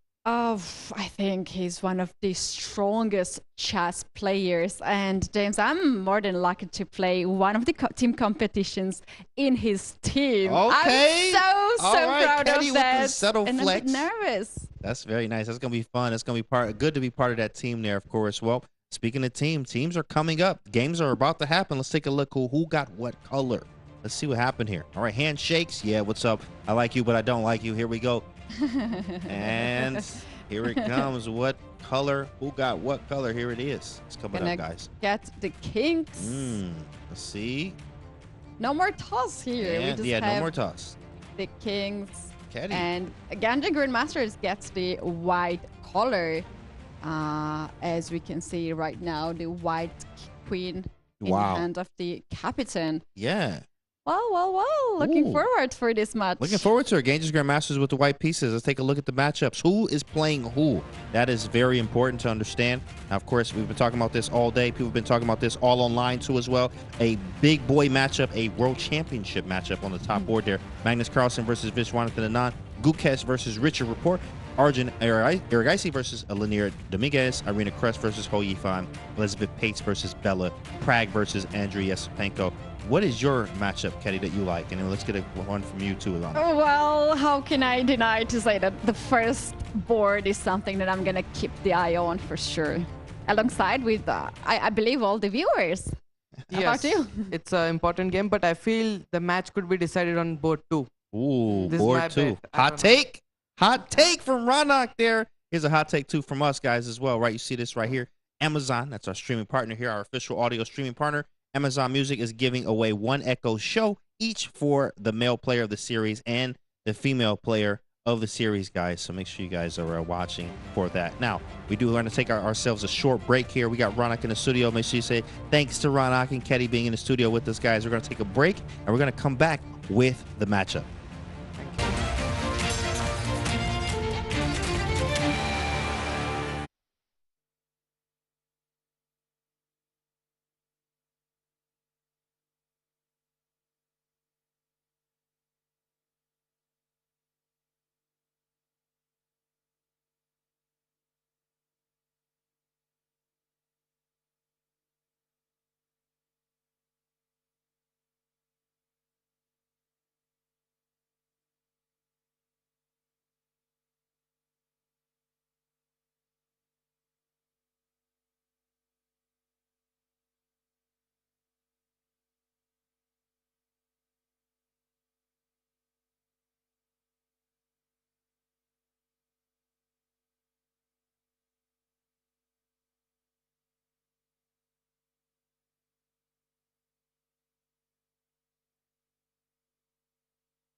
It's the moment that we've all been waiting for, the matchup that we've all been waiting for as the leaders take on each other. The SG Alpine Warriors against the Ganges Grandmasters. A big one, Sagar. Yes, and on the top board we have Magnus Carlsen taking on Vishy Anand. Between them they have 10 world titles. Wow, what a matchup this is going to be. A clash of the titans there with the icons facing each other, but top to bottom for both these teams. It is a stacked lineup. These are the leaders of the Global Chess League, and we can have some leapfrogging depending on this result. And of course, we've got a very special guest joining to call the action for this big game. Hello, Salim. Hi, thanks for having me. We do have the ambassador of the Tech Mahindra Global Chess League. He is the UAE #1 player, Grandmaster Salim Saleh will be calling out the action alongside us. Salim, what are you expecting from this one? Well, it's a great matchup to be commenting on. So there will be the world champions playing. I'm looking forward for this match. Right, and we have the opening move that is about to be made, and on the screen we have Hisham Al Taher, the General Secretary of Asian Chess Federation. I think Vishy today might go for 1e4, which has worked very well for him. We will have the ceremonial moves first before the game starts. And Sagar here bringing on the early prediction with the king's pawn opening by Vishy. Do you agree, Salim? I'm not sure, but I think if e4 happens, then Berlin will happen, yeah. Or Magnus goes for Sicilian, you know, he goes out for the blood. Because I think for SG Alpine Warriors, it's a very important match to beat the Ganges Grandmasters. It's incredible to see these two players fight. They have such a strong history. They've played 2 World Championship matches against each other. Here they are fighting for their teams in a very critical round. It's about to start. It's lights, camera, action. Guys, I'm really excited. King's pawn? Well, Vishy took it back.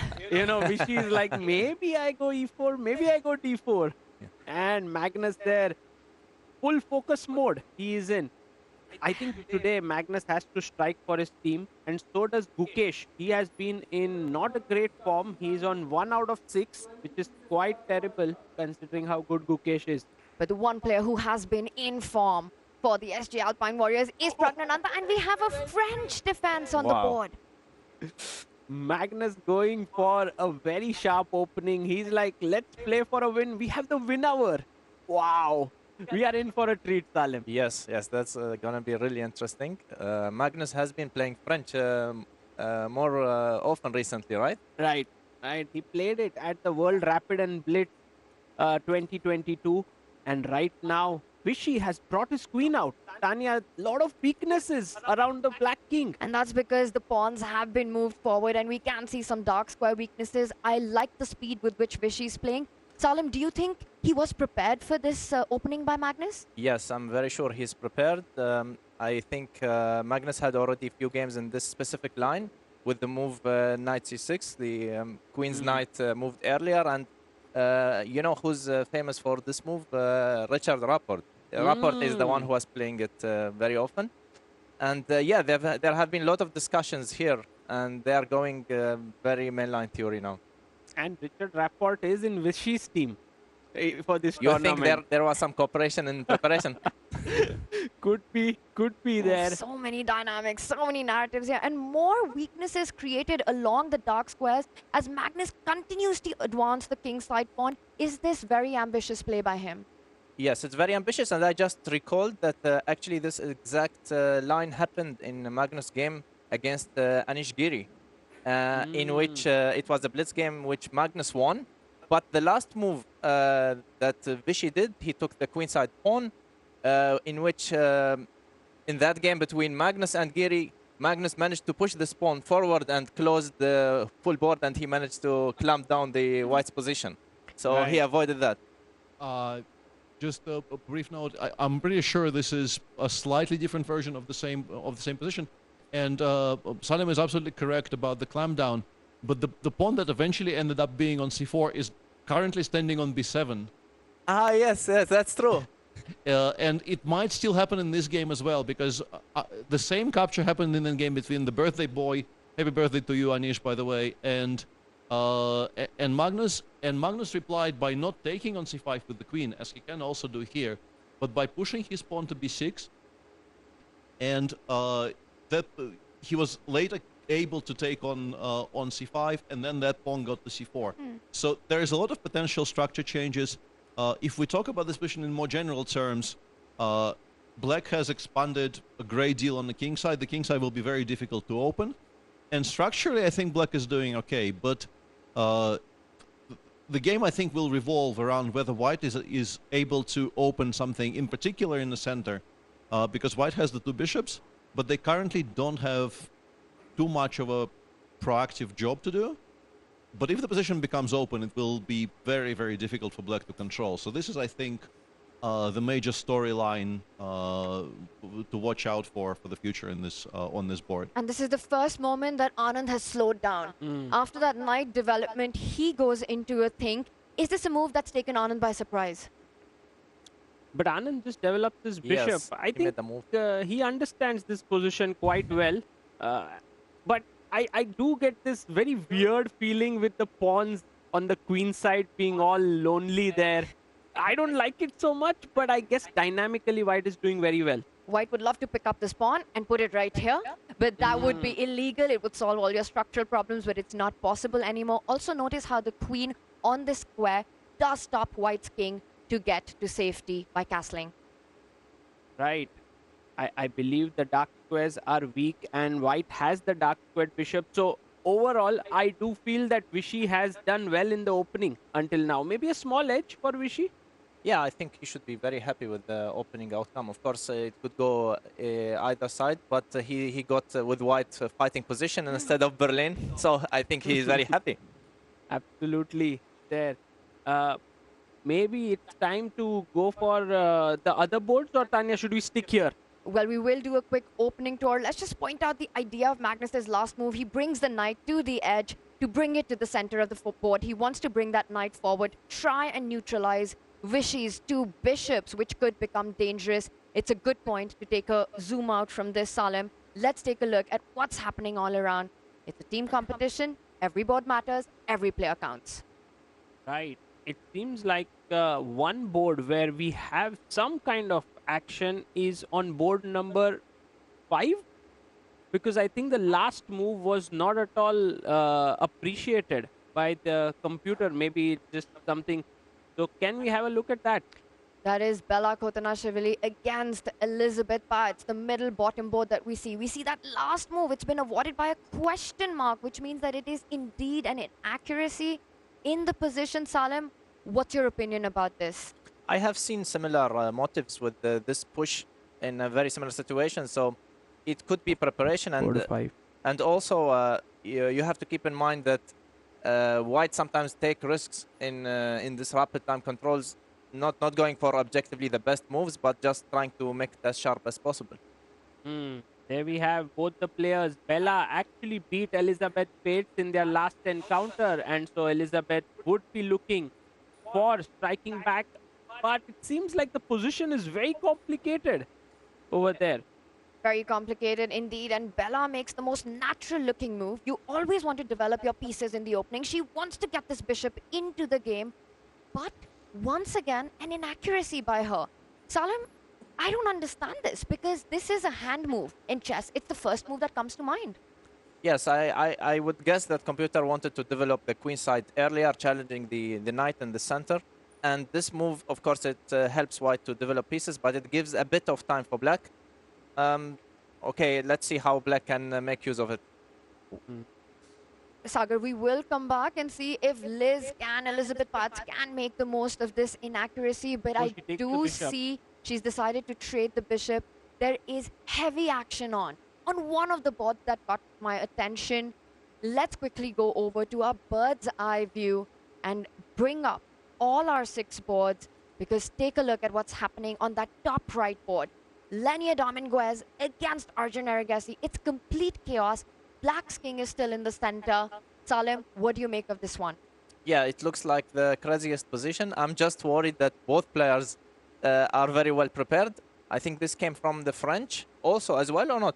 Can we see how it came here? Let's do a quick action action replay. We're going to go quickly through how we got to this madness position. It did indeed start with the French, the same opening that we've seen on the icon board. In fact, a same move order as well, with some changes eventually. How likely is it that Arjun and Magnus sat down together and prepared the French yesterday on the rest day? Yeah, or play the bullet match in this line. And let's tell everyone the French opening is when Black responds on move number 1, advancing the king's pawn to just one step forward. And we see a pawn has been picked up here by Arjun. That's brave play. Absolutely. Right now, this is all well-known theory that has been played several times, I believe. Attacking the bishop trades. You don't want to waste time. White has sacrificed the pawn to keep pursuing the queen down the board. Eventually picks up a very important pawn, planting the rook on the 7th rank. Black takes advantage of the open file as well, targeting the c line. And aftershot castle moves out of the way of not only unpinning, but also opening the way for the dark squared bishop. Oof. Wow.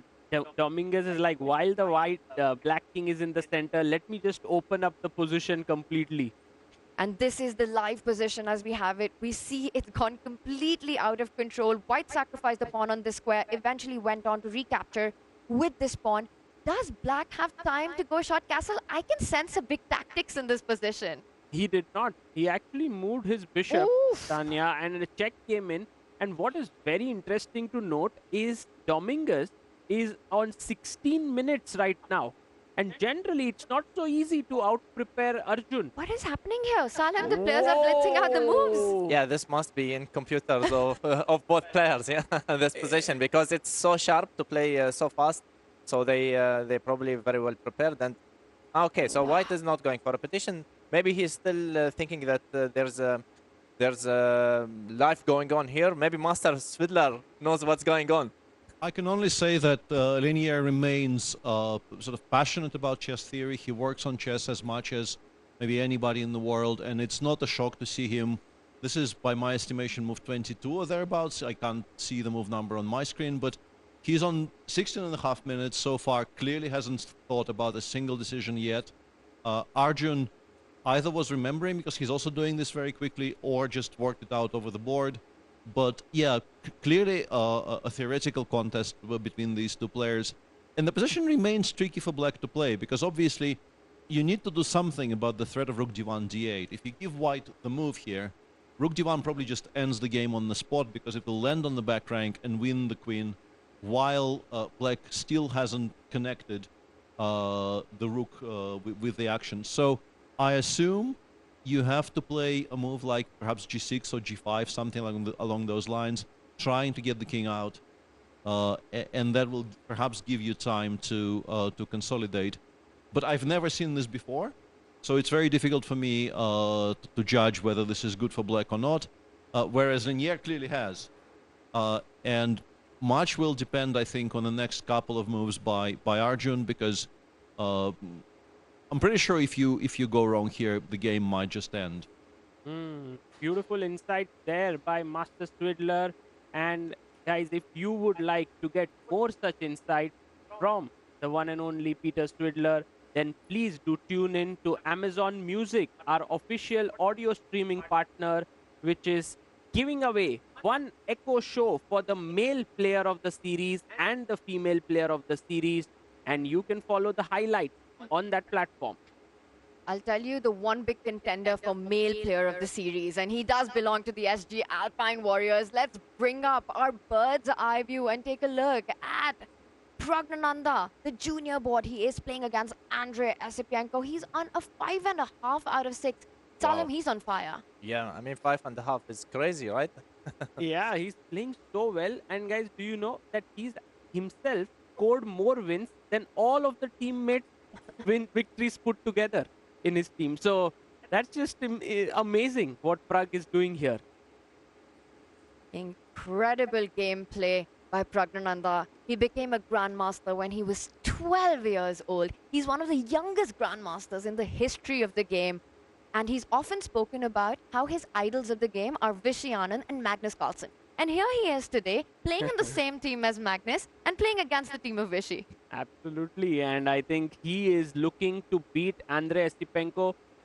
Esipenko is the only player who had actually held Prague out of his 6 games that he has played, 5 victories. So here Prague has the black pieces, and let's see. I guess we are just out of the opening. The position is very stable right now. Yeah, I think it's very interesting. All pieces are still on the board, just one pawn exchange.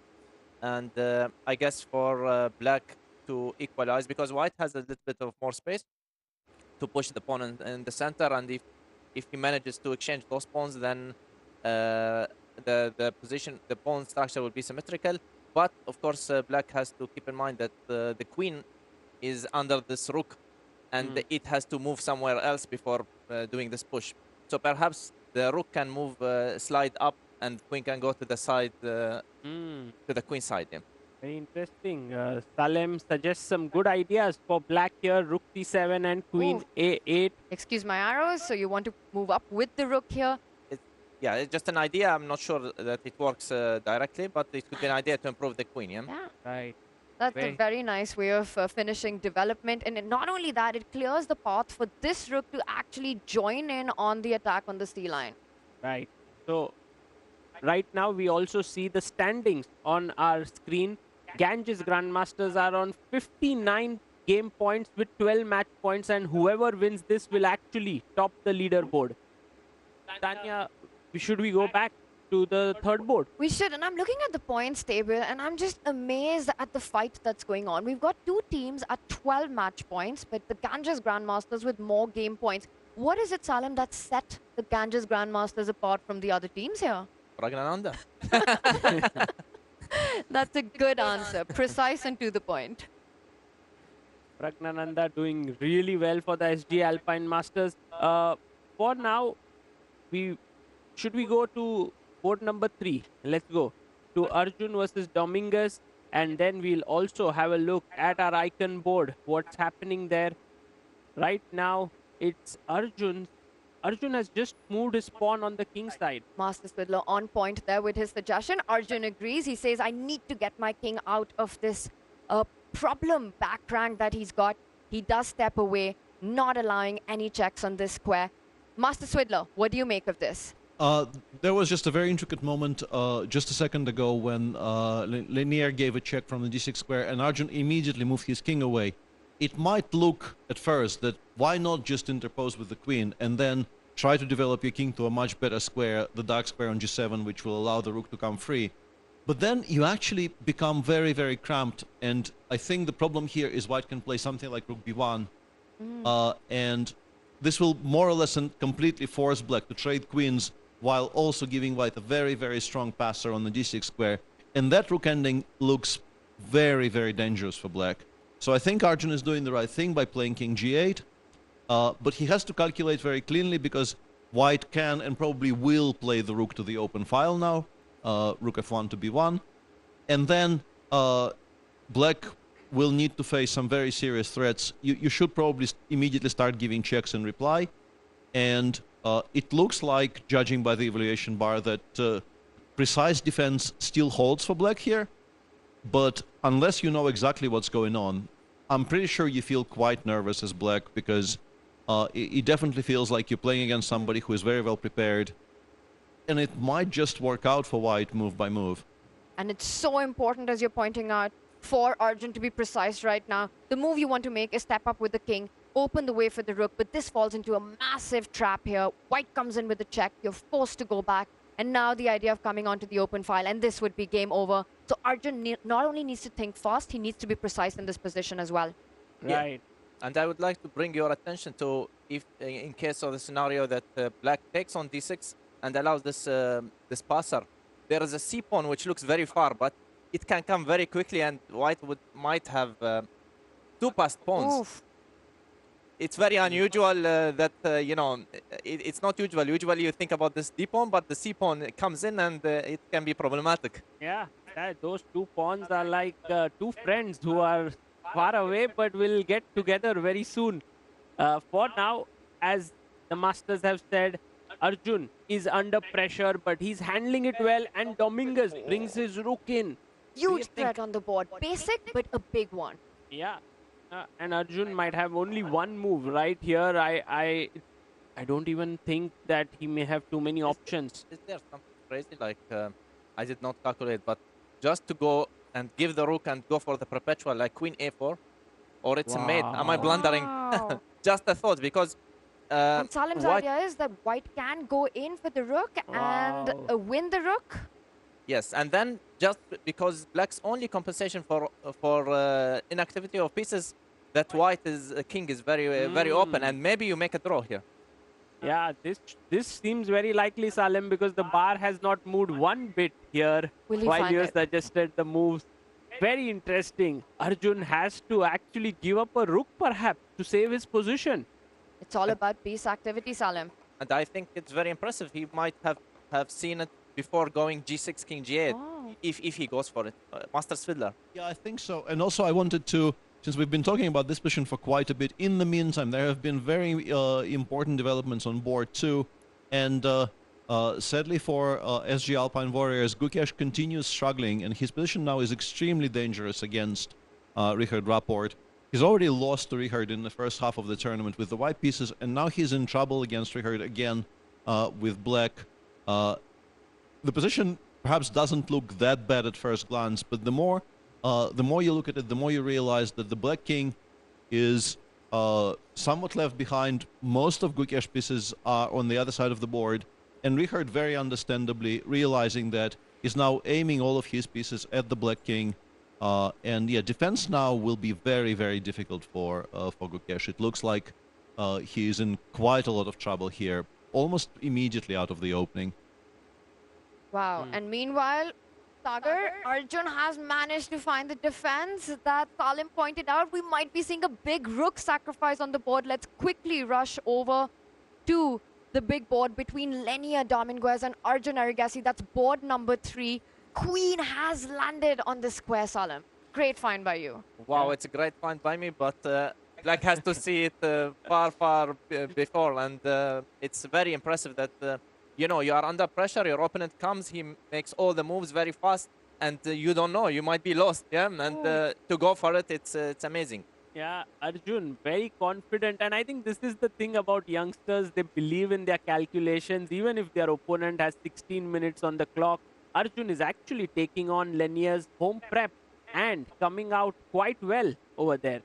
Are we going to see this wild game end in a perpetual draw? I think so. I think so. It could end in a draw. And as Master Swidler said, Tanya, on board number 2, Ganges Grandmasters is in the lead because Richard Rapport is doing well against Gukesh, which means Magnus has to actually strike on top board against Vishy Anand. Wow, so with this one, Arjun navigating precisely and correctly, quite a brilliant position with this last move. This will, in all probability, end with a perpetual check. Let's go back to our bird's eye view and head over to the game. Sagar, where do you want to go to? I want to go to the icon board because it's not very usual that we get to see Vishy and Magnus facing off each other. There we have it, but one thing to remember is that Ganges Grandmasters are dominating in this match because Rapport on board 2 is better, Ho Yifan on board 4 is better, Bella Kotenashvili on board 5 is better. So right now, SG Alpine Warriors need some points to come from somewhere. Pragnananda, you can bank on him perhaps. But that position is far from clear. But right now, let's get our experts on this one. The clash of the titans, the big match of the icons. What do you make of this endgame? Can white try and push for more here? It seems to me like very balanced. It's opposite colored bishop. Usually it's very likely to end in draw. There is only one open file, which potentially, okay, pieces could be exchanged there. Maybe black's idea should be to exchange the white knight from d4. That would be natural to me. Ooh, so are you looking at some maneuvers where black can probably fall back with the knight and offer a trade to this very strong central knight? Yes, you have, of course, to work it out, because then the knight can jump around to b5, or also if rook comes to d5, then your bishop can hang on the d7. Maybe it's not so easy after all. Yeah, maybe white has slight pressure. I'm influenced a bit by the bar, but yeah, I think it's or maybe by the player playing black. Yeah, as well, but the player playing white is also not easy one. But you know, Magnus is known for his endgame grinds, and even yesterday against day before against Jan Nepomniachtchi, he converted quite an equal endgame. But here it seems very unlikely, right, that he would be able to convert this one. No, I think he's more on the defensive side. Of course, he has long-term factors that he has better pawn structure, but now White is very active, so I don't see he should how to neutralize White's activity for now. He will have to find it. I'm loving Anand's position. Maybe it's not enough for a win, but if anyone can try with this weakness, the knight jumping forward, a potential open up of the A file if black does move the knight away at the right time, creating a weakness, I think Magnus needs to be careful in this one to hold it. Absolutely, and Vishy cannot be taken lightly by anyone in this tournament. He has scored 4 victories already, which is just unbelievable. 2 against Duda, 1 against MVL, and 1 against Aronian. He's got a total score of 4.5 out of 6.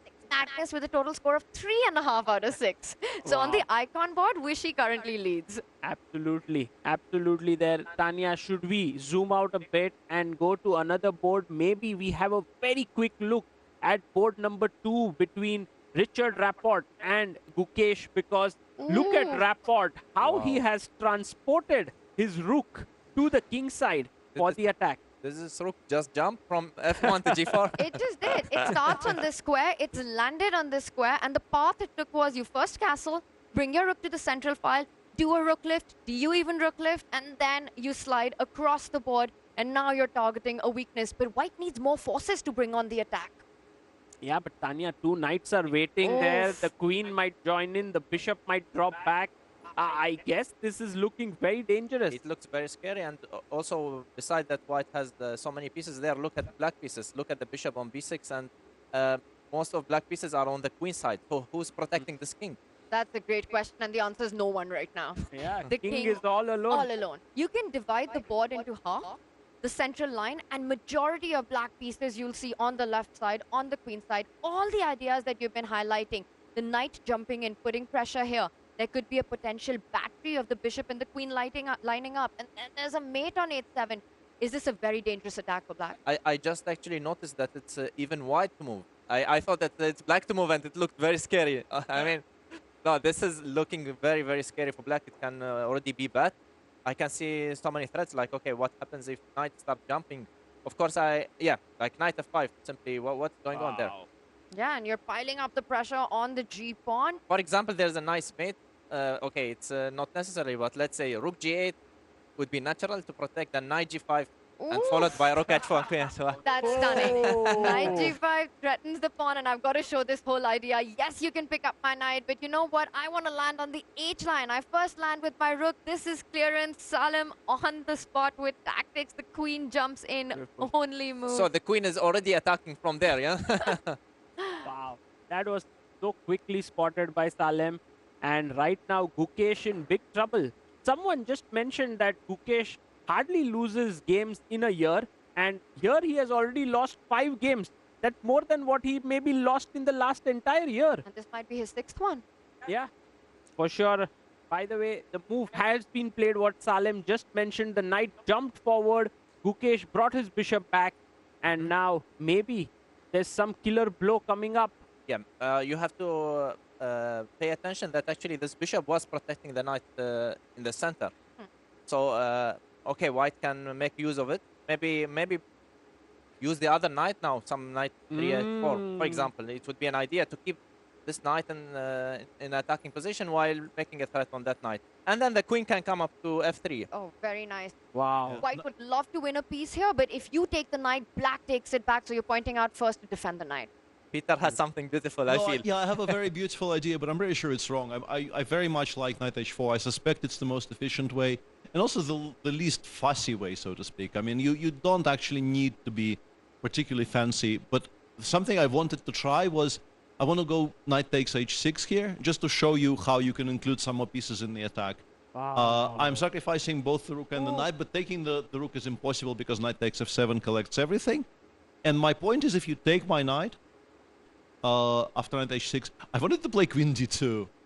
And to include the queen in the attack this way. Unfortunately for me, after the rook gets taken, and black just goes king g8 here, I'm pretty sure I'm not worse here with white, but I'm not sure I'm winning. So there must be a simpler way to convert what looks like an absolutely decisive advantage right now for Richard into a full point. But sort of the romantic in me very much wants to give up all my pieces here. This could be also for Rapport the same. It can be sometimes a problem that you see too many beautiful ideas and you might go wrong. You know, sometimes you just can't resist. I think, I think that's the biggest danger for Richard here, is that he will just burn all his time comparing all of these very, very beautiful things and pick none of them in the end. But he is, after all, a very good practical player as well, so I suspect he will just settle on something and go with it. He takes a decision, and it's the decision that you wanted. No, he took the other pawn. He took on. Whoa, and this is this one didn't look clear to me at all. And as you can see, the evaluation bar still favors white, quite dramatically actually. Yeah, we're probably missing something here that is quite clean. Probably queen d2. Yeah, queen d2, but then we're just a pawn up, right? Black takes on g7. And that's a mate in one. Do not pick up the rook. You lose your king. You can't do that. I want more. I'm pretty sure queen d2 is strong, but I want more. I want to kind of win the game on the spot. Let's take a look. He does it. Queen d2 on the board. He does play queen d2. Black has only really one move here. You have to take the knight to be able to put something in front of your king if white takes on h6 with check with white's queen.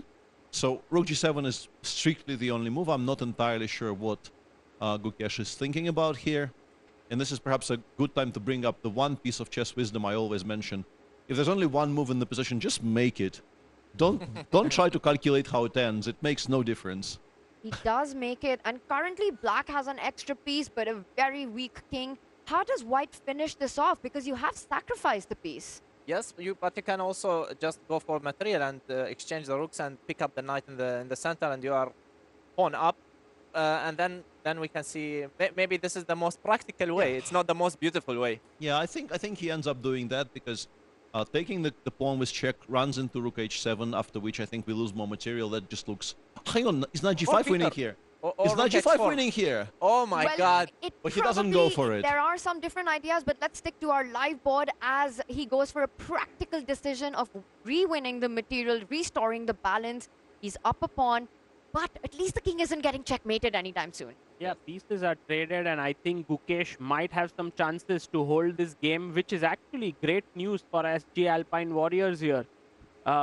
Meanwhile, Tanya, how about we go and look a bit at board number 4, because Ho Yifan was completely crushing in that game, but all of a sudden, Irina Crush has made some sort of a comeback, it seems to me. Let's take a look. Let's zoom out. Now that the dust has settled in this one, we can jump over to our bird's eye view. And Sagar, so you were saying that who was crushing Crush? Yeah. But not anymore. Yeah, now it's who's going to win, I don't know. Bishop goes to a6 and the knight jumps in. It still looks very, very nice position for Yifan, right? Yes. And you can imagine this knight from d6 comes to f6. Sometimes it might look empty, like there is no mate, but there will be always issue with the first rank. And if we ever get in the end game, then white is simply king up. King is trapped on the side of the board forever. Yes. Ooh. So we just imagine the knight here and black's king stuck on the corner, and that's no coming out. But guys, black has managed to open some files as well for counterplay. It's not that easy. And she's an exchange up now. So the knight is, of course, as valuable as a rook here because so beautifully positioned like an octopus on d6. Ooh. But at the same time, I think the technical name for that piece is a kraken. Yeah, that's the kraken over there. The kraken. Kraken. That knight is. In Chessam, sometimes you describe this as the octopus post because it can jump and control 8 squares on the board. So just like 8 legs, you've got all these squares under your defense, under your support, and this is where you want your knight, an octopus outpost. Absolutely. And Irina somehow has to figure out how to get rid of that octopus, but she has some material in the bag for all her sufferings, and I think that should be good enough for her to hold the balance. It's a very interesting position because black's king is quite safe, and the knight is controlling good squares, of course. But let's say the b file is very important, which the knight does not control. Also, you can imagine black queens infiltrate through a7 to g1, and you know. So it's yeah, it's also very nice for black. I think it's completely unclear. Right. Meanwhile, Tanya, I think we should quickly jump. We should stick here. Yes, okay. I want to jump over to the board you want, but just a point to make here, and Sagar, you know I love doing this. If White's queen can land here, this would be checkmate, but notice how there's no way to do that. Meanwhile, we're getting a big update that in fact this one did end in a draw. It was a perpetual. Arjun Arigasti with some precise play and a difficult opening, Salim. Yes, it was a heroic effort. I mean, to be sitting there calmly calculating against basically the computer and a very strong player. It's amazing. Yeah, and that is a very nicely played game in which I think Linear potentially knew everything until the very end. But there is a massive update on board 1 where Magnus took some time and then said, I clearly have a pretty easy way to equality, but I want to try for more. And he just sacrificed the pawn on the king side, which Vishy for now declined to accept, which is an interesting response for me. Because didn't he take it? Why didn't he take the pawn? I'm not entirely sure, because tolerating that pawn on g3 is also going to be quite annoying.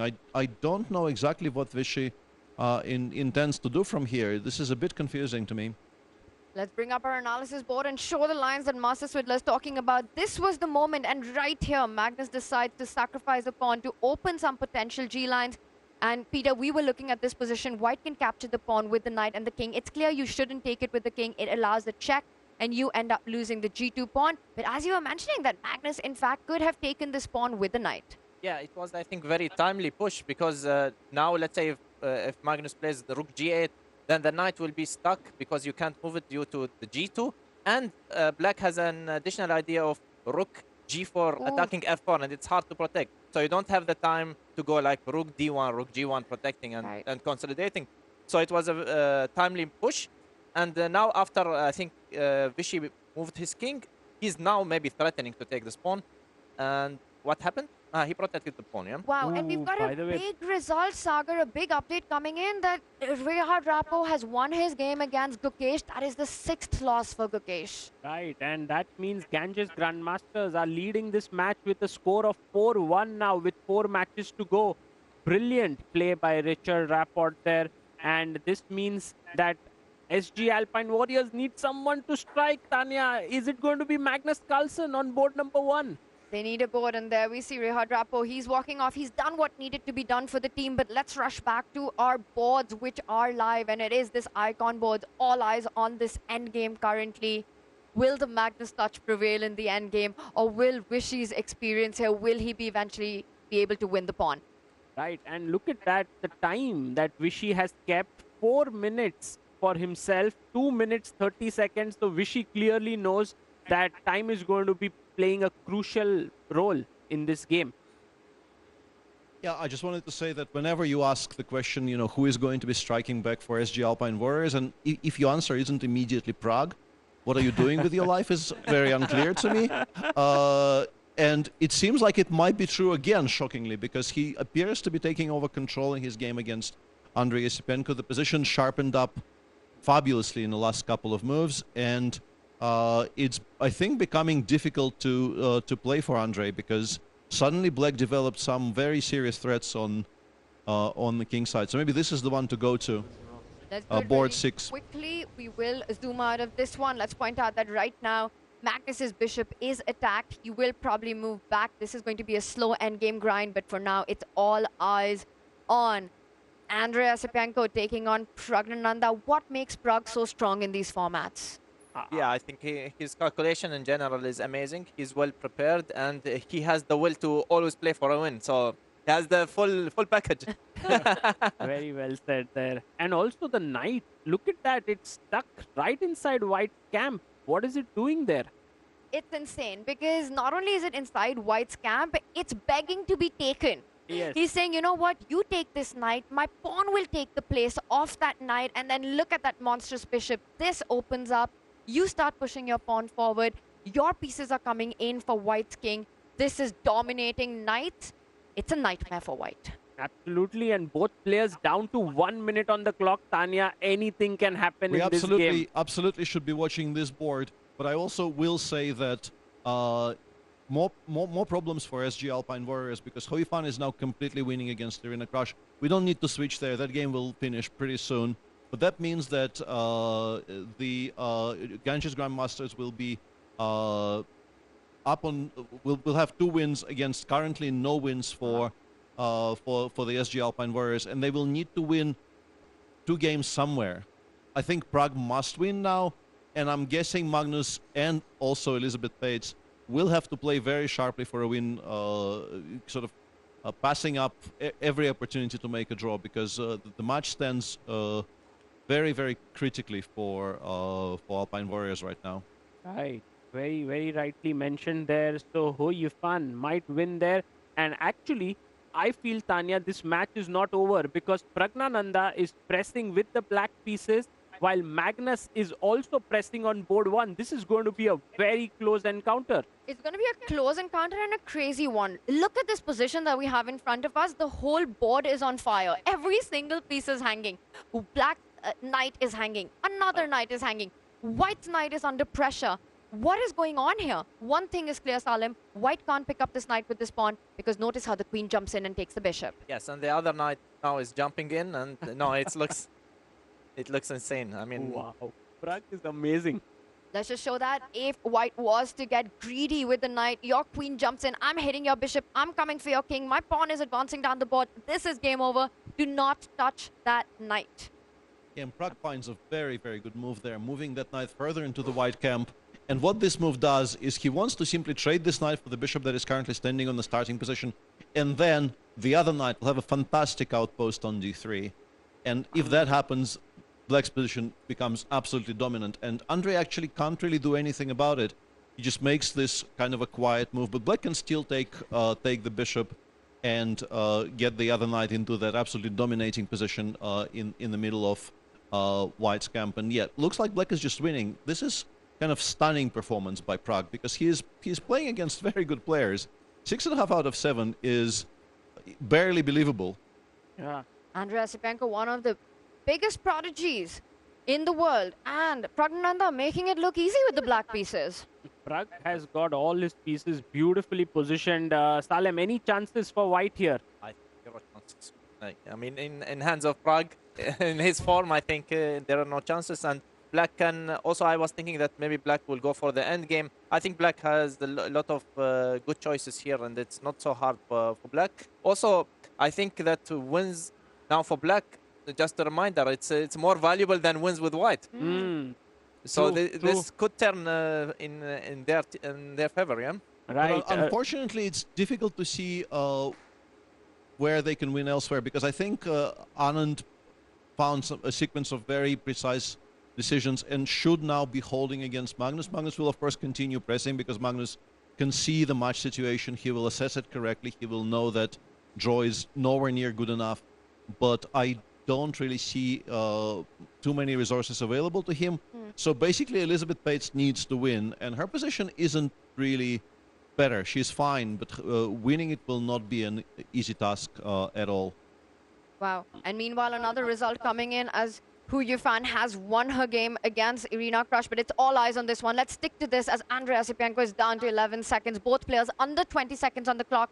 Can Prague take this point for the SG Alpine Warriors? Very important, because right now 7-1 is the score in favor of Ganges Grandmaster. He needs to make a move. He can go knight b4 maybe. It was an interesting move, just a tactical theme to disconnect the Great idea queen. there. Let's quickly show it. Jump with the knight. You disconnect the queen from the knight, and your rook is jumping in, and this would have been a very difficult move. Instead, a different approach by Prague. He doubles up. He's hitting the knight. White has to fall back, and he picks up a pawn. Right, and Prague's queen has now infiltrated along with the knight, and this is going to be very dangerous because he's already 2 pawns up, if I am not... Oh, but he's a piece down. No. Ooh. What? It's equal. Oh, it's equal. Easy to miss. What am I doing? Miss. Good morning. Yeah, exactly. It He's exists. 2 pawns up. So he's totally winning. He's 2 pawns up. He's got all Yes, the you mean that the confrontation. bishop on f8 is not playing, but maybe it will not need to.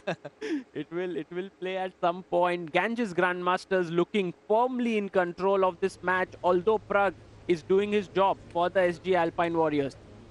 Wow, and now he picks up the bishop. And look at this, some tactics. There's a double attack currently in the position. But the rook can move and threatening checkmate in one. Ooh, the rook just comes in, joins the queen. He does it! Game over. This is done and dusted, guys. This is over. The rook has moved in, it seems. Yes. And we've got moves coming in. This is the current position. White had no time to pick up the bishop. There was a mate threatened. Yeah. Now Prague is also a piece up, so yeah, any somewhat reasonable move here just wins. Yeah, he makes a very solid move, overprotecting anything that could potentially be hanging very nicely. And rook b1 is met with rook a1, I guess. Yeah, now Oh, bishop d5 is not good. Yeah, but rook a1 will be enough. Simple and strong, and we see that on the board. The rooks will be traded. A Prague up a piece. Is this a good time to check up on our icon board? Yes, let's quickly go to the board number 1 because Prague is going to win this for sure.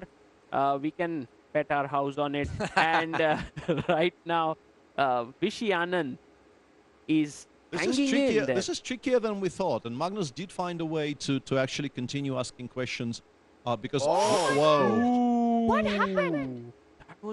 Was that a huge mistake by Vishy? I couldn't see what was stronger, but yeah, I think he will be in Zugzwang once the king gets to a3. He will be out of moves, and black will be able to break things open with the b pawn. So yeah, looks like white is in trouble now. Oh, this means, Tanya, that the knight cannot move because the bishop is constantly attacking that pawn, and whenever the black king comes one step up, it is threatening to push the pawn further and infiltrate. And so that means that actually Magnus might provide the most important win for his team. And huge update that Praggnanandha has already got a win for the team. So it all comes down to, in this endgame, can Magnus add up the points for the SG Alpine Warriors? He's doing everything right so far. Yeah, 7-5 is the score right now in the favor of Ganges Grandmasters. And Tanya, Salim, we mustn't forget there's one more board going on. We will come back to it later between Elizabeth Pate and Bella Kotenashvili. But for now, Magnus. All eyes on this one. Notice how white has got two weaknesses on other ends of the board. Black's bishop does attack the kingside weakness. And now once there is a break on the square, the king will target the other weakness. But I figured out what Anand wants. If black actually makes this pawn break right now, we take this pawn, we give a check immediately. And once you pick up the pawn on a5, notice how the knight on g3 actually prevents the king from entering anywhere on the king side. And now we just sit with white. We go king a3, king b2, king a3, king b2 forever. And this might actually hold. And Magnus has a very famous relationship with fortresses. He is very much on the record saying fortresses don't exist. But this might be one. How would you explain a fortress to our audience, Peter? The fortress is a position where you're clearly behind. Very often you're behind on material. But you set up your pieces in such a way that progress cannot be made. And you just sort of sit and wait, and despite you basically doing nothing for the rest of the game, there is no way to break open your defenses. And this might be one of those positions, but Magnus is doing the right thing, but by not committing to the break yet and continuing to sort of ask these weird little questions of Anand. I wonder if he wants to... I see an idea for black, but it could be very risky that at some point to go b4 and infiltrate in the center. Yes, I think this is probably what Magnus is going to go for, because that other setup that I was discussing does look very drawish. So I think he goes king d4 here. Will he take the pawn or will he go the other way? Sagar, big moment. Wow, very big. Yeah, and he's thinking on 20 seconds here, by the way. Huge decision. And did you see that? Pausing on 20 seconds and assessing his options. He goes in. And he goes in. Yeah, fantastic game. Wow. Absolutely fantastic game. This is all in. And you have to see that if black manages to come to f2, the knight is trapped. Wow. Simply. And the bishop on f3 is doing good job guarding the a8, which is where white is going to queen. But still, white might have some resources here. Maybe he can think about giving the h pawn at some point and keep the knight. This is the bishop versus knight position, where bishop, being a long-range piece, doesn't only attack the pawn but also stops white's counterplay from queening a very key piece in black position. Magnus Carlsen with a big threat, walking up the board with his king and winning huge material. Right, but Vishy here, the bar suggests that he still can hold this game, but where is his draw? How can he do it? How can he hold it? What is the time situation? Because here every move is could be lost, and it's a very every move is very important. So what's going on with the time? Well, the clock is in Vishy's favor because it's Magnus Carlsen who's down to 20 seconds. Vishy over a minute. I think the point might be that we wait for the king to come further and then we sacrifice. We go like d5 and then knight takes f5 in some order. But some very, very precise calculations need to be made here because otherwise this backfires and loses for white. I can't so far figure out exactly what's going on. But notice how Magnus doesn't even go king to the dark square here because he wants to have more threats and he wants for now to force Vishy to... Oh, Vishy plays it. Yeah. He gives up one of his pawns and he pushes the other pawn forward. Wow. And then he will sacrifice his knight and push another pawn forward. Yeah, he wants to put that pawn on a7. And now the problem for Magnus is if he plays b4, we will take on b4, and then he has to, in order to try and queen the c pawn, he needs to deny the white king the c1 square. But if he goes king d2, there's always knight f1 check. There's always knight f1 check. Oh, Vishy must find that check. Oh no, he's reaching for the pawn. Oh, he pushes it forward. And can Black now start pushing his own pawn and create a passer? We go knight f1 check immediately. And what about bishop g2 first? But then knight f1 comes anyway. Then knight f1 is always going to be playable. That's some grandmaster level analysis that we're witnessing right now. It is a crazy position. Is this one of the most fascinating endgames we've seen? I think so. This is so exciting because Magnus is trying his best to break through while Vishy is not letting him do so. And the entire match is actually hinging on this game. It's on the board. He's gone knight f5 here, and this needs to be calculated very cleanly because, for instance, you can take... Oh my!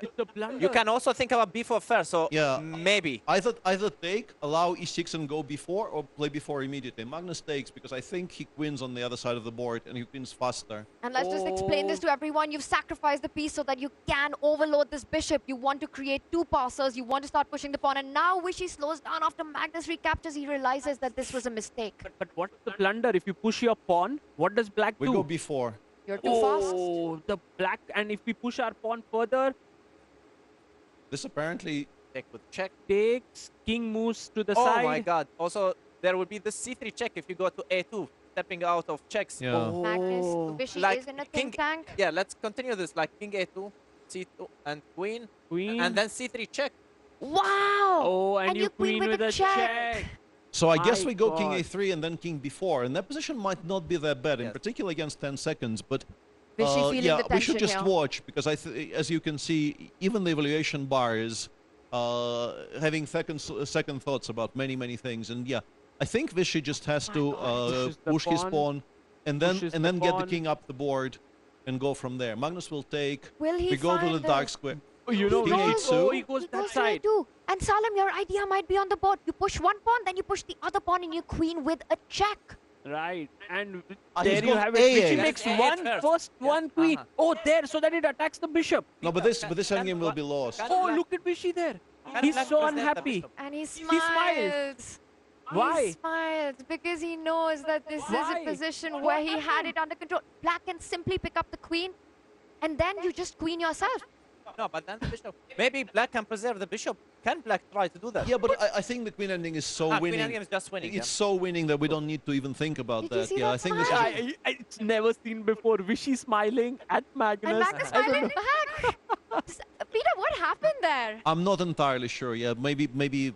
Yeah, I don't know. I don't know. Maybe Vishy thought that it's a draw or something, and Magnus says, no, we still fight on in this queen endgame. Maybe he thought there's a stalemate. Oh, he plays his bishop here, which is a mistake. He plays his bishop here, and Vishy's back in the game. He could have just So queen d8, hang on, how does this work? Queen d8, bishop d3, queen a5. Yeah, I don't know. Let's take it a little slow, Peter. We've got to show the lines Yeah. what you're talking about. So check from the dark square, the bishop interposes. Peter, I found it. Yeah? And then queen a5. And check. And there's some kind of a stalemate Stalemate, there. yes. On the board. Oh, is there a stalemate? Oh my God, he doesn't give a check.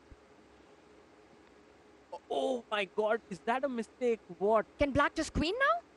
He wants to give up his queen after c1. He wants to play queen e3 check or something. Yeah, There is a stalemate idea. We've got to show this, Peter. You're pointing it out that White gives a check from here. Black takes it, and guess what? This is a stalemate. He makes a knight. He makes a knight. What? He makes a knight. And knight e2 and c. Oh my God, this is just genius.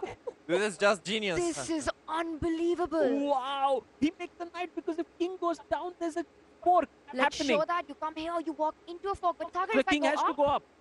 Yes. No, he's saying basically with 2 pieces I'm promoting. You can't do nothing about it. Oh my God. Talon, you mean he's just going to push the pawn then? Yes. Yes. Just Okay, look at Magnus. These are two geniuses. This is fighting unbelievable. This, out. This is better. This is better than could have been imagined. Honestly, this is one of the most remarkable endgames I've seen in a long time. Wow. And it does seem like Magnussen is in full control here. The knight will come to e2, and then there's nothing that can stop the pawn from reaching its destination. Yeah. It's amazing. How quick was Magnus to spot that he could make a knight? 1 second, Sagar. The knight, bishop, and pawn are stronger than white's queen right now. Edge pawn, you have. Vishy resigns. Magnus has done it for his team. You know why he resigned? Because the knight will be in time on g6. F4 and g6, yeah. And the black pawn, queens, and an unbelievable game. This has been the game of the Global Chess League so far. These two titans fighting it out till the end. What a genius have we witnessed. And look at Vishy. He's not even like upset there because the game was so good. The game was so good. The SG Alpine Warriors are celebrating their win right now. They've got moments to be so happy with the way their icon has played.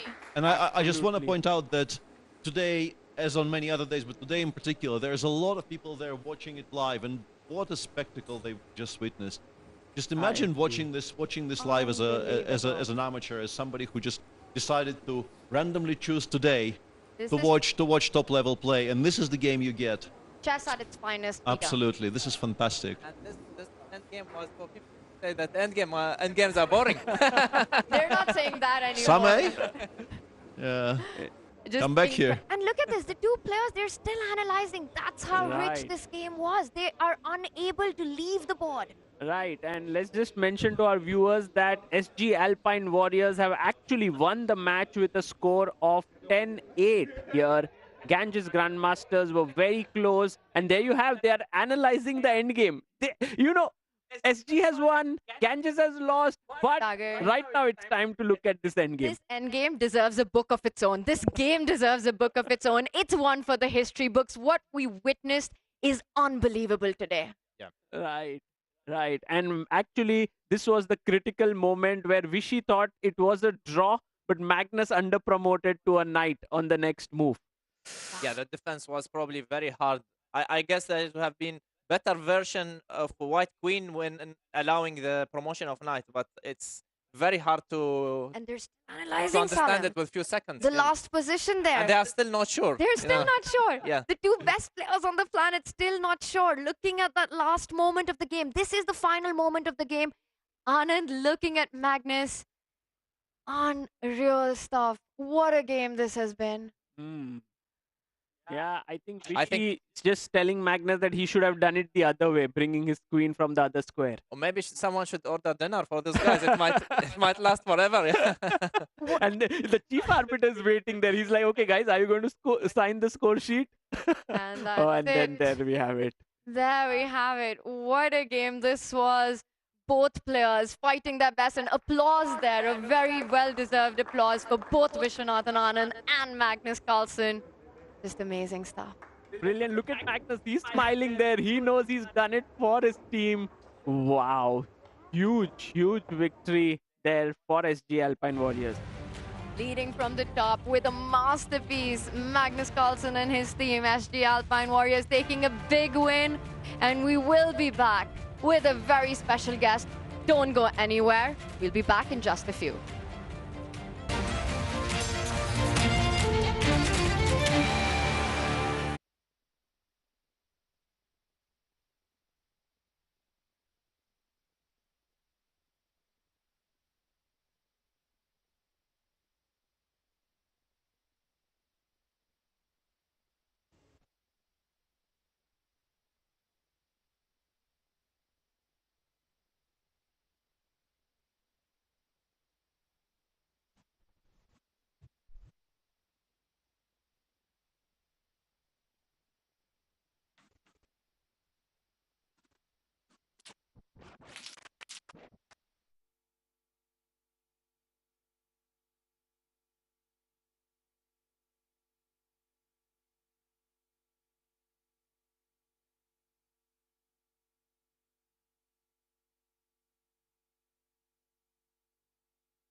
The SG Alpine Warriors with a big win against the Ganges Grandmasters, and joining us in the studio is the man himself, world #1, Magnus Carlsen. Magnus, congratulations first.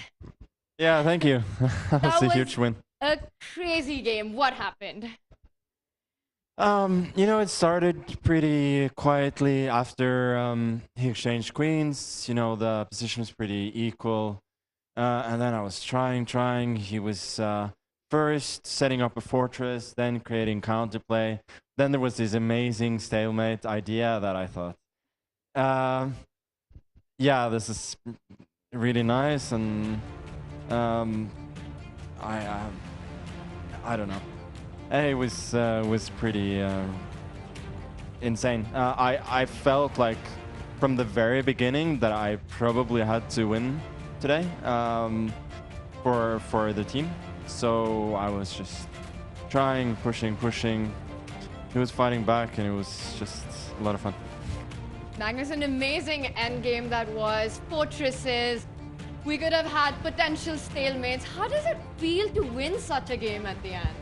No, it feels great, especially since it's exactly what the team needed. You know, that makes it all the more special for sure. And that under promotion there, were you sure that was winning? How quickly did you see it? I mean, it was impossible. We thought you would make a queen or something. Well, I didn't know the score, but judging from what I'd seen before, I thought I had to win. So I had to keep the game going, and I didn't think there was any risk. So I thought it was the only chance to win. Let's go and continue this fun fight. It was a very, very entertaining game. Magnus, now since the start of the tournament, these two teams, yours, the SG Alpine Warriors, and the Ganges Grandmasters, have been on the top of the leaderboard. Today, you won against them, overtake them. What do you think has been setting the SG Alpine Warriors apart from the other teams? Stacked fields all across. Well, we have this one guy who wins every single game.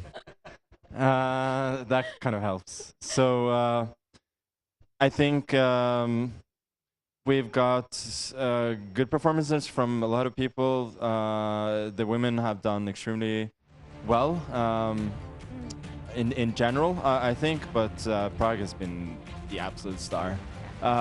He not only the fact that he wins games, it's the way he wins them by just, it seems like just with class every single game. I'm really, really impressed. You know, Magnus, you played the French today. Arjun also played the French on board 3. We were thinking, was there some kind of a training session before this match? No. Well, there was a training session, but it was not about the French. Yeah. So you guys are having training sessions in the middle?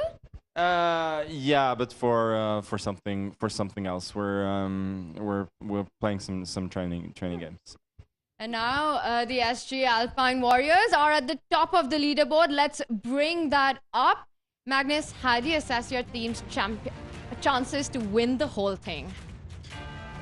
It's looking pretty good now. Obviously, this was massive, but we gotta keep it going. So we've had 5 blacks in a row. We won 4 out of them, but now the mentality changes a little bit, since now we have to start winning as white, and a draw will not be enough. Like, we've won 2 matches that have been 3-3 by traditional scoring, but we won because we played black. So it's not going to be easy for sure. But yeah, it's a hell of a ride.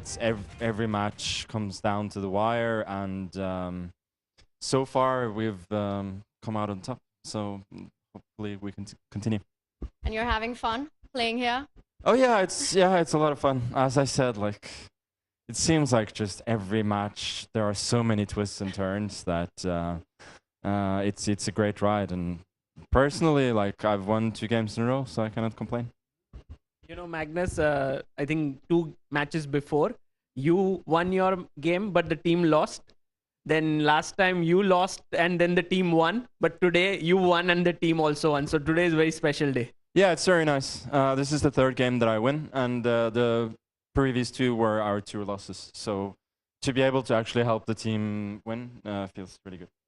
Magnus, an incredible win on your board, an amazing win of the match itself. And there's also been a win off the board today. In the headlines has been the news about the legal battle being put to rest, the Hans Niemann lawsuit. How do you feel about that? I'll leave that to others to comment on. All right, fair enough. We won't push you on that. We've got big matches coming up as the action does continue.